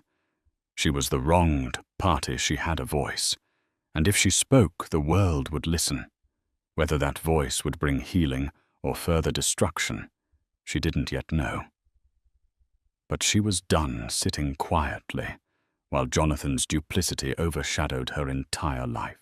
During one sleepless night, Alicia stared at old photos on her phone.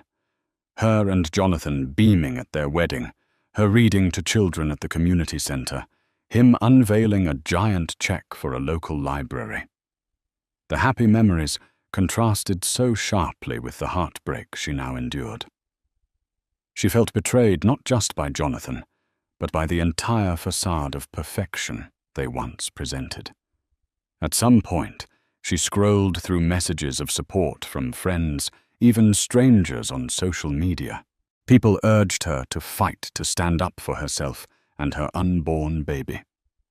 She mulled over the idea of making a public statement, something to reclaim her dignity, but also to call out Jonathan's actions without stooping to sensationalism.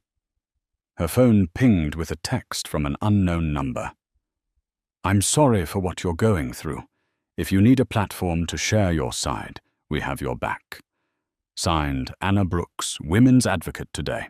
Alicia recognized the name Anna Brooks as a well-known journalist and feminist advocate. Anna's open letters had previously brought attention to issues like wage gaps and domestic abuse. The text felt genuine, a rare sign of compassion in a media landscape that often thrived on sensationalism.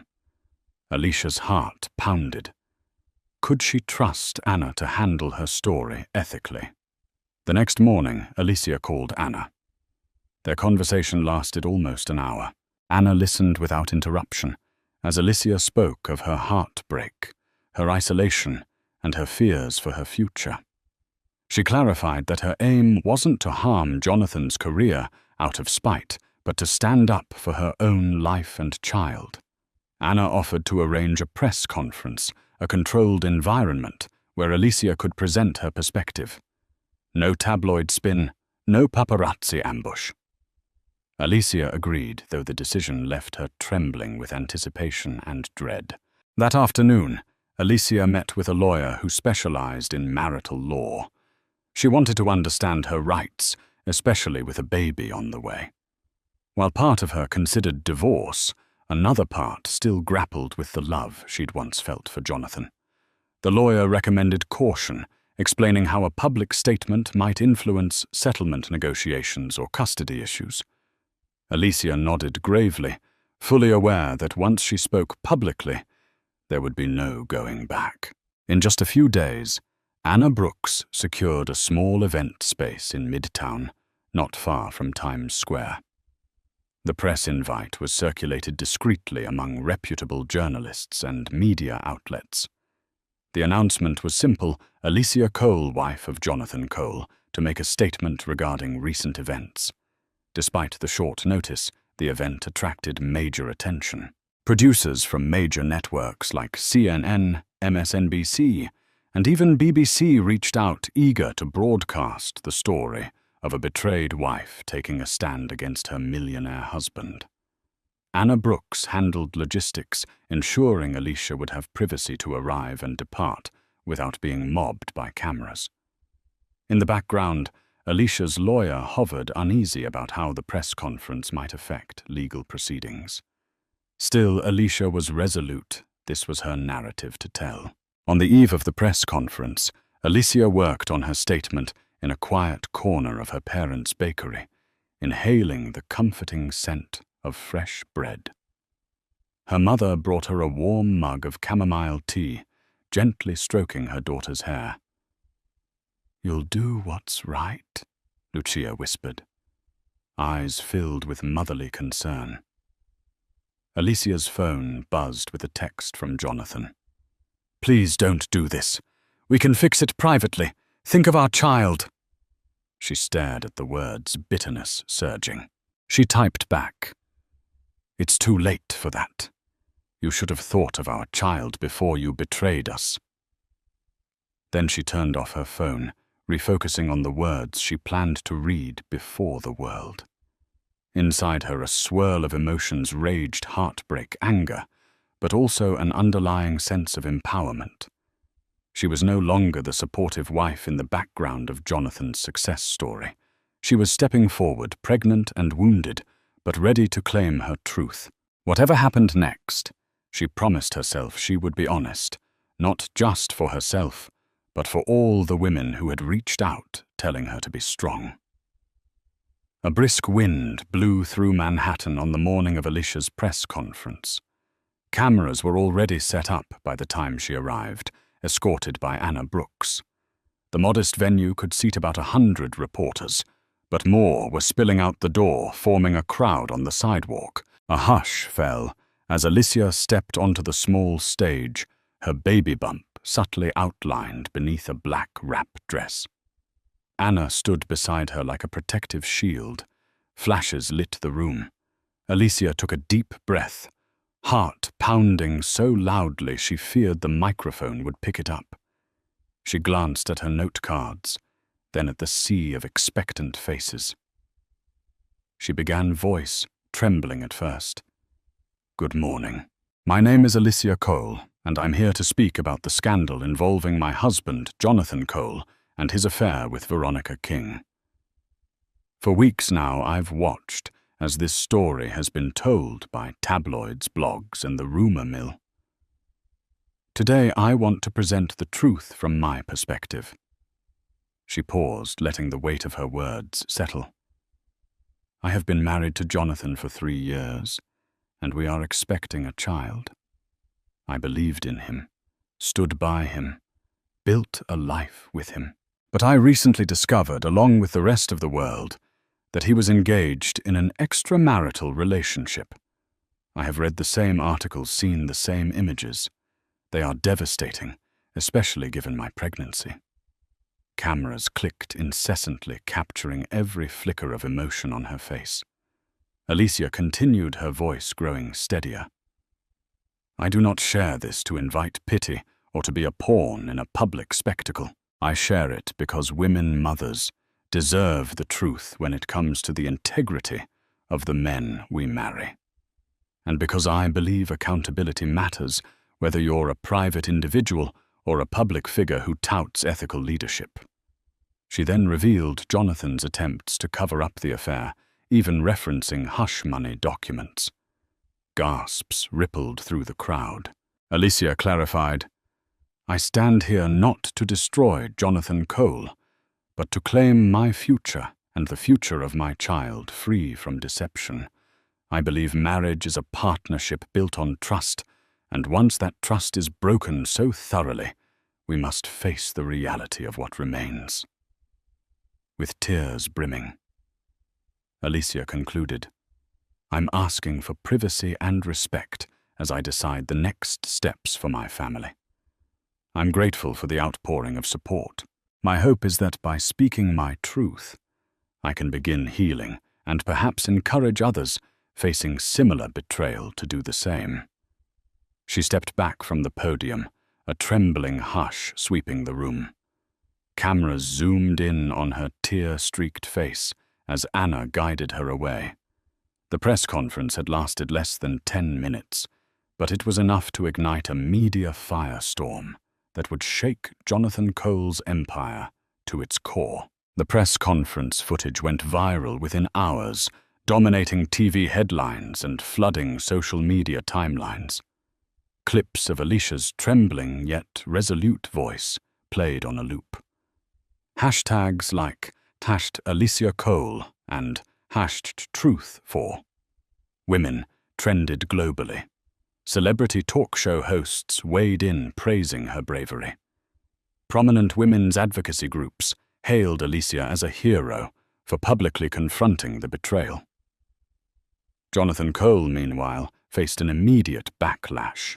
Investors who had hesitated to sever ties earlier now flocked away from Cole Capital Ventures in droves, unwilling to align themselves with a leader so publicly indicted by his own wife.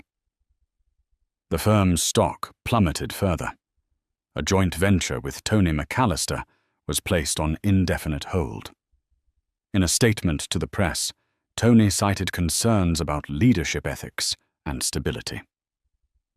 Inside Cole Capital, the board of directors convened an emergency meeting. The consensus was grim. Jonathan's personal scandal had become a public relations nightmare. A formal vote of no confidence was scheduled for the following week to decide his future at the company he'd built from scratch. Some long-time allies still defended him, claiming that personal issues shouldn't overshadow professional achievements, but they were outnumbered by those pointing to the spiraling finances and brand damage. Jonathan retreated to the penthouse, blinds drawn, refusing to comment publicly. Even Veronica King was nowhere to be found, rumored to be on an extended stay in London. For Alicia, the whirlwind of support and media attention felt surreal. Every time she logged online, she saw strangers praising her courage, dissecting her press conference, or labeling Jonathan a monster. She had never wanted to be the face of a movement, but she felt a growing sense of responsibility to use the platform fate had handed her. In private, she grappled with heartbreak and anxiety about the future. She had awakened in a gilded cage, her wealthy lifestyle now overshadowed by betrayal. Yet the press conference had sparked something new, a sense of agency. For the first time since discovering Jonathan's affair, she could breathe freely, certain she was controlling her own path. And that path would soon demand another step, deciding whether to stay in the marriage or proceed with a legal separation. At Cole Capital Ventures, the board of directors convened the crucial vote. The meeting room had never felt so tense. David Lynn sat at one end of the table, his face grim. Over half the chairs were occupied by men and women who once revered Jonathan as a visionary. Now they stared at financial projections, plummeting into the red, accompanied by slideshow images of negative media headlines referencing the coal scandal. The intangible toll, public distrust, moral outrage, was just as damaging. Jonathan, face pale and eyes rimmed with exhaustion, delivered a desperate plea. He promised to rectify the situation, citing therapy crisis management strategies and a vow to refocus on the firm's core mission. "I've made mistakes," he admitted hoarsely. "But our track record of delivering value can't be overlooked. We are bigger than one scandal. We can still thrive if we stay united." Some board members shifted uncomfortably. A few, including David Lynn, tried to salvage the conversation, arguing for a temporary leave of absence instead of outright dismissal. But the majority believed drastic action was required to restore credibility. A hush blanketed the room as the members cast their anonymous votes. When the tallies were read, the verdict was clear.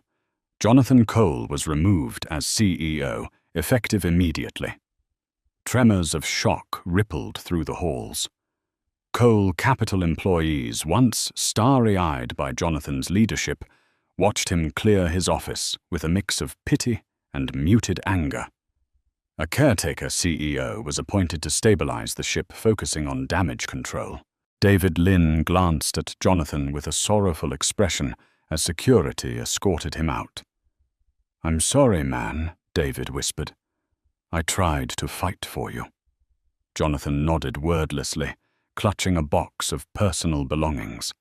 By evening, business publications around the world proclaimed Cole Capital ousts founder amid scandal. Jonathan's reign was officially over. The man who once soared across the financial stratosphere was now unemployed, disgraced, and teetering on the edge of complete ruin. Jonathan's life unspooled in disarray. With no office to report to, he holed up in the penthouse, ignoring calls from journalists. He occasionally ventured out in sunglasses and a baseball cap, only to be ambushed by paparazzi. Online comments labeled him a cautionary tale of greed and infidelity. Some articles even suggested the affair had been an open secret among New York's finance circles, fueling new levels of scrutiny. Personal finances also took a hit. Jonathan's sudden exit from Cole Capital triggered contractual penalties. He faced possible breach of contract lawsuits tied to deals he'd spearheaded but failed to close. Frozen lines of credit cancelled invitations to VIP events. His social and financial power dwindled. Amid his downward spiral, Jonathan tried repeatedly to contact Alicia, leaving voicemails and handwritten notes. He apologized profusely, claiming he was ready to do anything to salvage their relationship. "I'll go to counseling, sign post-nups. Anything you want. One note. Read." But Alicia remained resolute, focusing instead on her own well-being and that of her unborn child. The final blow came when Alicia's press conference was replayed in a prime-time special with a commentary panel dissecting Jonathan's betrayal. The segment ended with a heartfelt interview of Alicia by Anna Brooks, highlighting Alicia's philanthropic ambitions. Footage showed Alicia visiting an after-school program, receiving cheers from children who recognized her from news coverage.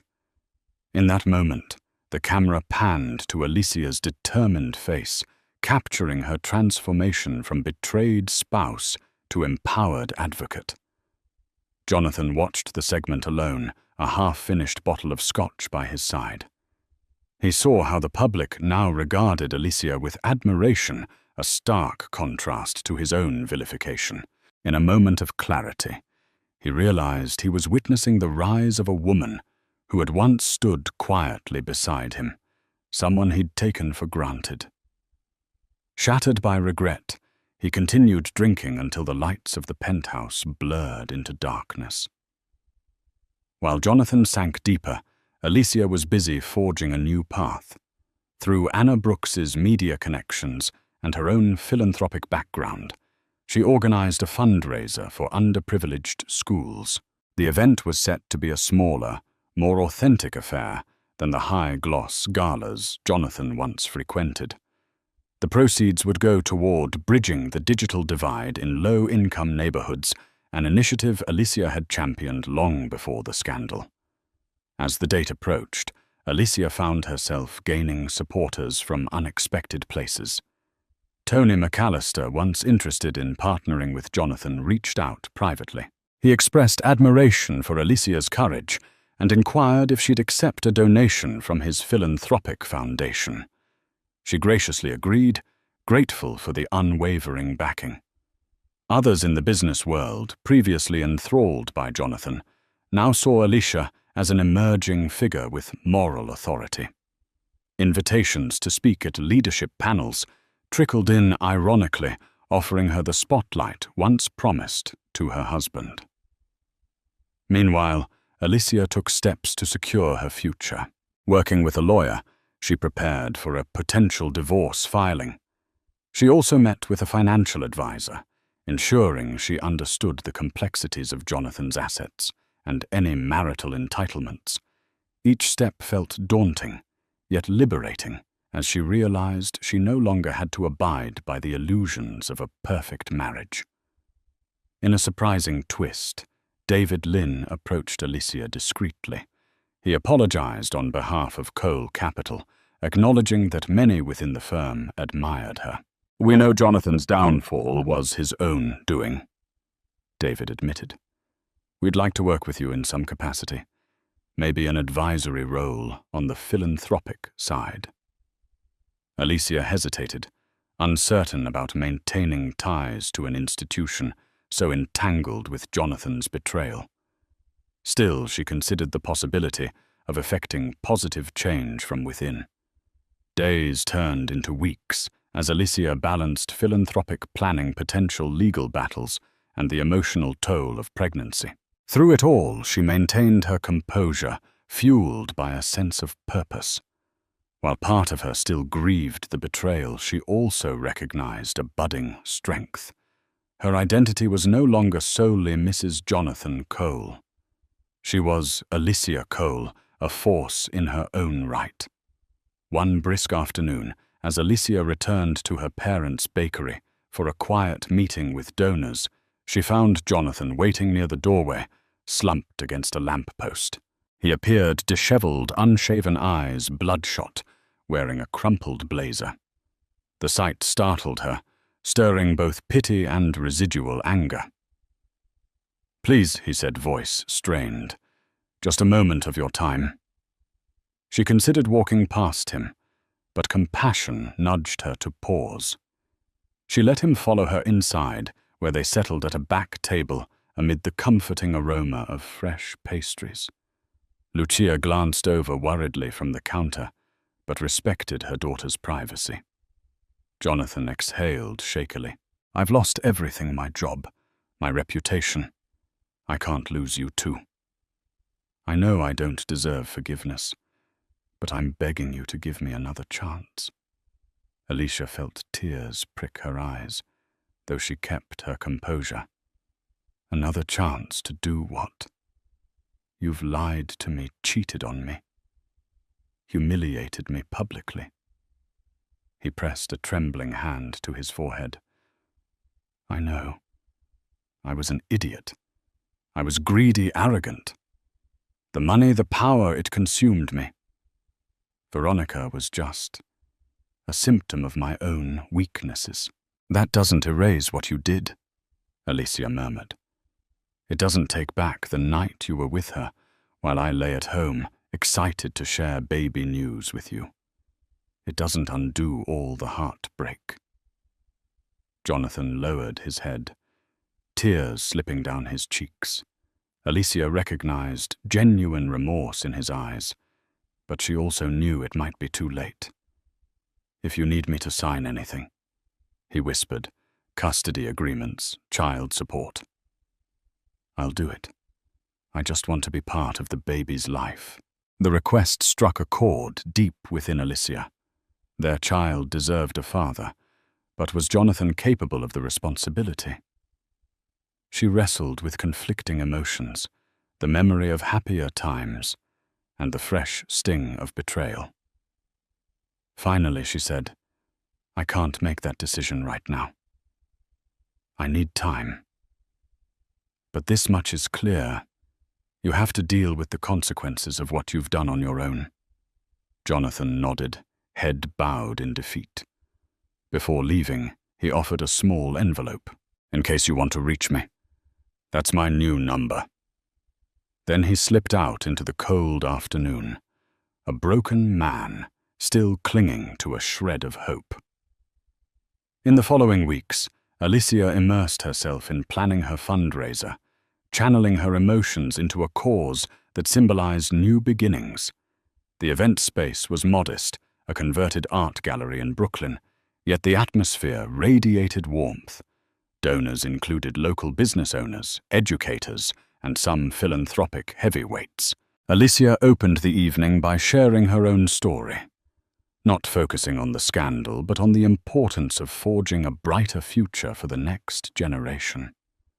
The fundraiser turned into a soaring success, raising more funds than Alicia had anticipated.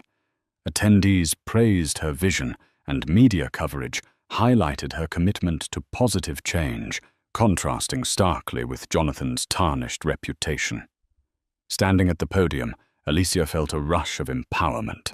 As she thanked the crowd, her hand drifted to her baby bump. She realized that in building a better world for others, she was also building a better world for her child. Not long after Alicia filed for legal separation, citing irreconcilable differences. The move was symbolic as much as legal, a declaration that she was no longer tethered to Jonathan's fate. Public interest in the scandal waned, replaced by fresh headlines as the news cycle moved on. Life was still challenging, but Alicia awoke each morning with a renewed sense of purpose, surrounded by supportive friends and family. As for Jonathan, rumors suggested he had entered therapy and was considering launching a smaller financial consultancy if he could find backers. Some whispered that he was volunteering at a youth center, seeking to rediscover the philanthropic spark that once defined him. Whether these rumors were genuine or just strategic, Alicia didn't know. Occasionally, she thought about letting him be involved with the child, but she needed reassurance that he had truly changed. Alicia's belly grew, and so did her resolve. She had discovered her voice in the midst of betrayal, learning that her worth wasn't measured by a man's success or the illusions they spun together.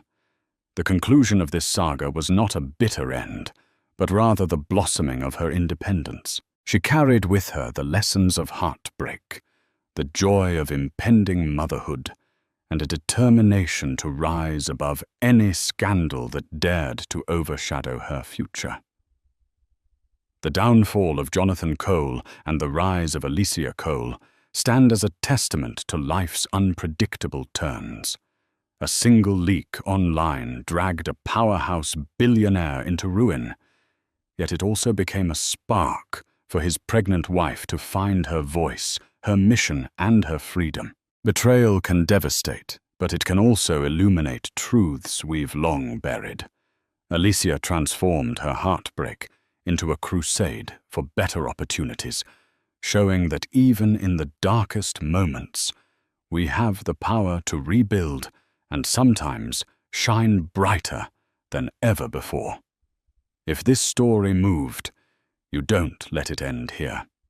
Please remember to like, share, and subscribe to our channel for more real-life drama and compelling narratives. Your support helps us continue bringing stories of resilience, empowerment, and the triumph of the human spirit. Stay tuned for our next riveting tale, because when one door closes, another door swings open, often revealing a whole new world of possibilities. Meanwhile, Alicia Cole, his pregnant wife, began to sense the cracks in her gilded cage. No one, least of all Jonathan, suspected how quickly a single online leak would unravel his carefully manicured world, ending his career in the span of one unforgettable night. Jonathan Cole's story was the stuff of modern legend. Born to middle-class parents in suburban New Jersey, he had clawed his way to a scholarship at Harvard Business School. There he'd rubbed shoulders with future magnates, forging alliances that would later propel him to the top of the finance world. By age 32, Jonathan had founded Cole Capital Ventures, a private equity firm that specialized in distressed real estate assets, buying low, selling high, and weaving magic in between. His good looks and suave charm made him a darling of the business press. Forbes ran a feature titled Young Titan, Jonathan Cole's meteoric rise, capturing him in a tailored navy suit against the panoramic backdrop of New York City. In the interview, he praised mentors such as Warren Buffett for teaching him patience and Bill Gates for demonstrating philanthropy on a global scale. The crowning moment, though, was his picture-shaking hands with Elon Musk after a speculative investment in aerospace startups. Jonathan glowed with the certainty that he was destined for greatness. It was at a fundraiser in Central Park that he first met Alicia Martinez. She was a non-profit consultant with a passion for arts education. Where Jonathan's approach to conversation was slick and polished, Alicia's was empathetic and earnest. He found her refusal to be dazzled by his reputation oddly refreshing. She was there to talk about underfunded public schools, not hedge funds or leveraged buyouts. By the end of that charity walk, Jonathan had her phone number, and she had a curious spark in her heart. In 2 short years, they were married.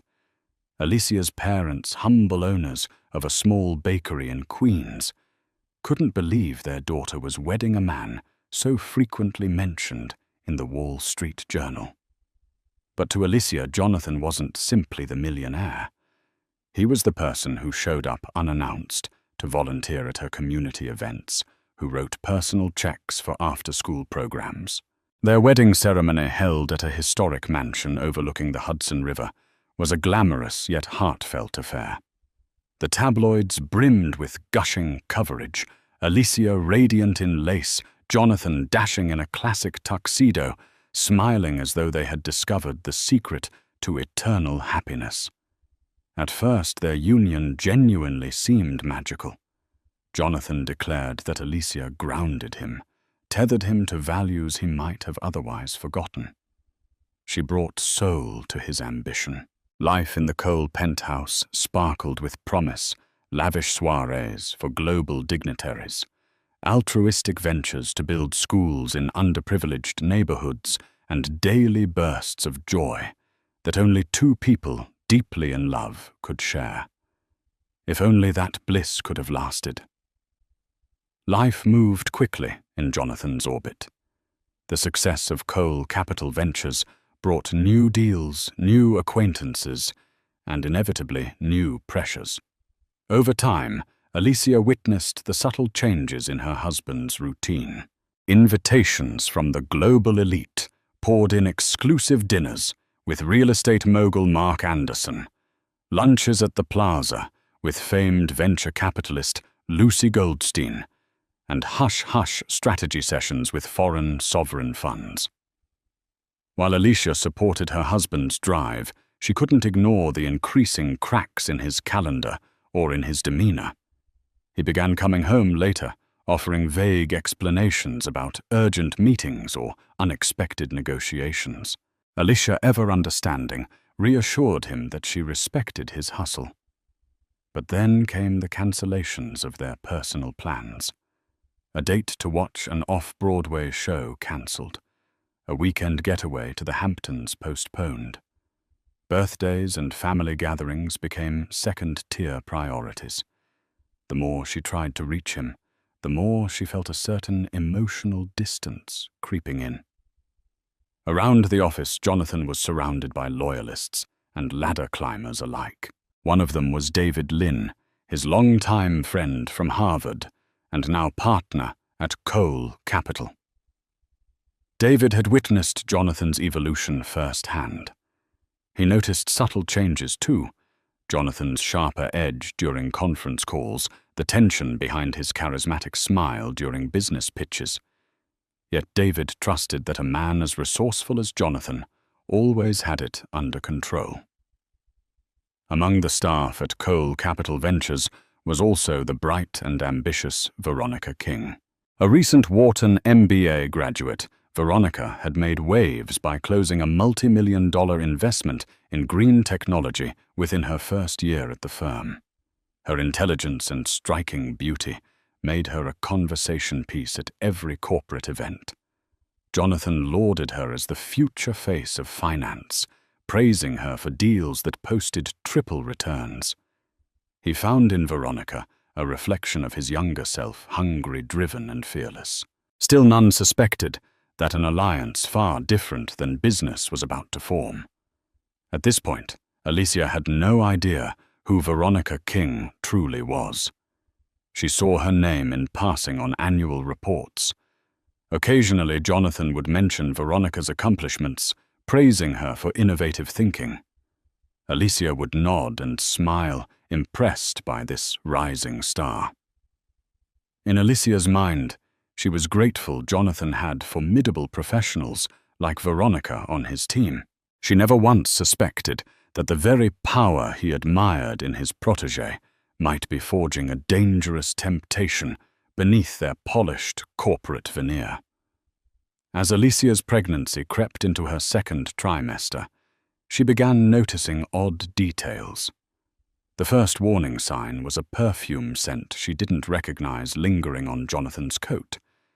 She asked him about it casually, and he brushed it off, probably from a handshake at some networking event. Another red flag was how he protected his phone like a prized artifact, always face down, always locked with a new passcode.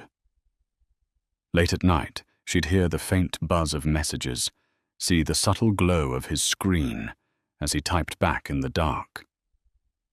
Each time, she tried to rationalize away her concerns. This was the man she loved, who donated millions to build libraries in underserved communities, who cried at the birth announcement, who once surprised her on a random Tuesday with her favorite pastries from her parents' bakery. Infidelity seemed unimaginable. Yet Alicia's heart churned with a subtle, gnawing dread. Life in the Cole penthouse had become increasingly solitary. Although Jonathan had promised to limit business travel during her pregnancy, his schedule remained as frenetic as ever. Singapore, Dubai, Paris. He was always on the go, chasing new mergers or expansions. He rarely spent more than a couple of nights at home. When he did, he was restless, glued to emails or brainstorming calls. Alicia began to feel that the only presence she could truly count on was the baby she carried. Friends from Alicia's old neighborhood in Queens reached out with concern. They missed her visits the way she used to pop in for coffee and conversation. He's just going through a busy phase, she'd reassure them. In a way, Alicia was trying to reassure herself too. Still, doubt grew every time she caught sight of that mysterious perfume, or saw a new bruise-like shadow under her husband's eyes from sleepless nights. Then Alicia found something chilling, a hotel receipt tucked in Jonathan's suitcase from a high-end resort in Turks and Caicos. The date overlapped with a weekend he'd told her he was in Boston, closing a deal. She tried to confront him, but lost her nerve. Could she have misunderstood? Was it a courtesy booking for a client or staff? Her mind ran in circles, seeking a plausible explanation. Little did she know the truth was far more insidious. Veronica King was not the sort of woman who blended into the background. With ebony hair styled in a sleek bob, she carried herself with confident ease.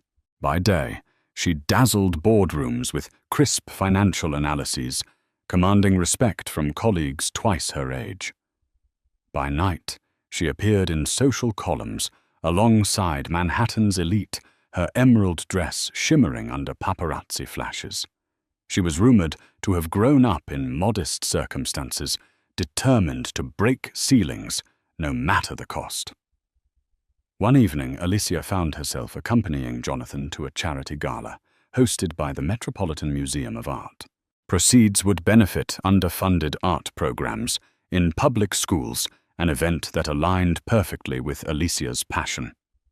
Upon arriving, Alicia felt the old sparkle of excitement hobnobbing with notable figures like gallery owners, educators, and philanthropic entrepreneurs. A group of Jonathan's colleagues from Cole Capital Ventures greeted them, among whom was Veronica. This was their first real introduction. "Ah, the legend herself," Veronica said, with a radiant smile, extending her hand to Alicia. "Jonathan speaks so highly of you, and all the wonderful work you do with school kids." Alicia returned the greeting, struck by Veronica's grace. She was everything Alicia imagined a high-flying finance star, to be polished, assertive, exuding an air of subtle power. When Alicia mentioned her involvement in drafting new arts curricula, Veronica listened attentively, nodding as though she truly cared. The conversation was pleasant, even warm. Yet Alicia caught a flicker of something unspoken between Veronica and Jonathan, a shared glance that felt too intimate, too layered with private meaning. Throughout the gala, Alicia couldn't shake the sense that eyes were on them, as if the rest of the guests sensed an undercurrent. She told herself she was imagining it, that she was just hormonal and overthinking, but a tiny voice inside her whispered, "Veronica King is more important to Jonathan than you realize." By the evening's end, Alicia felt unsettled.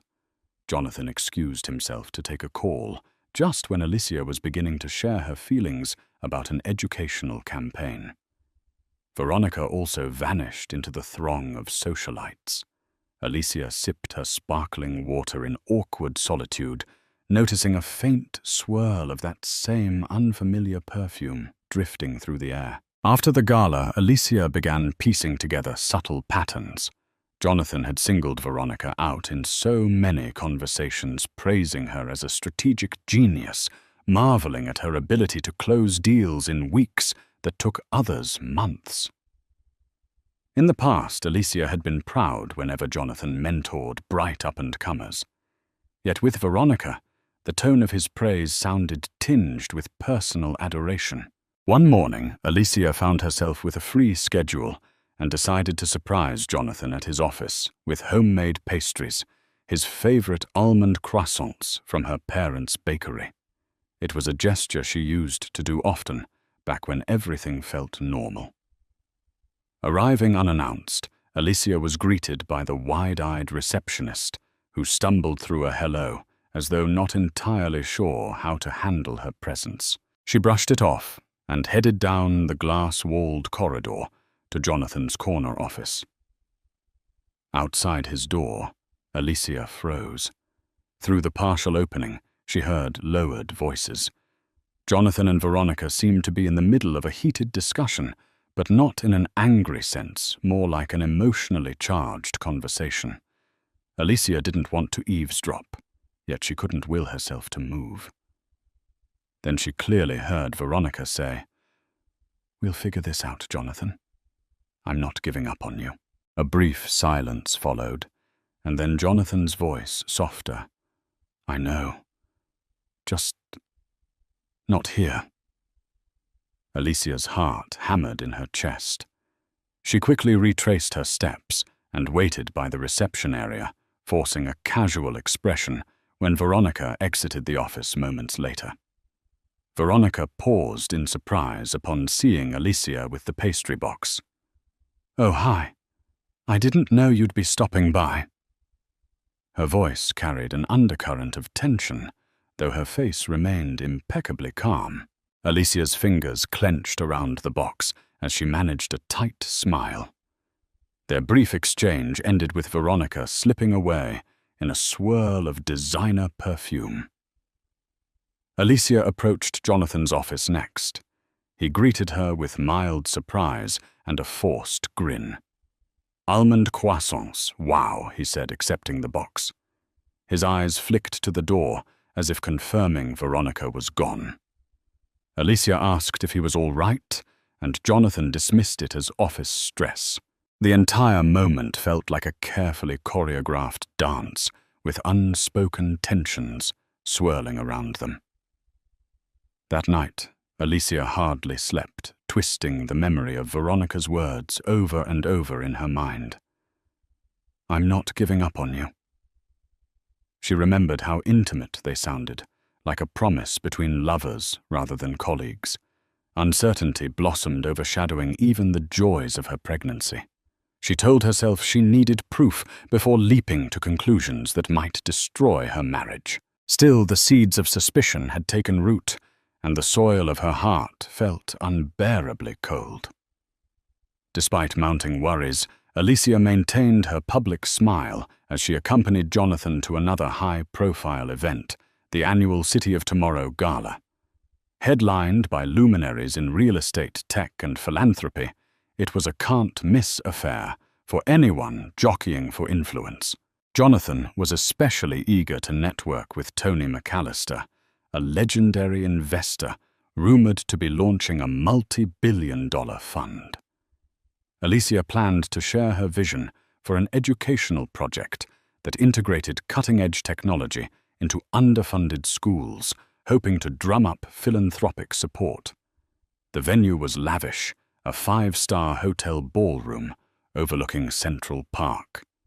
Crystal chandeliers sparkled overhead, and violin music mingled with the hum of high-stakes conversation.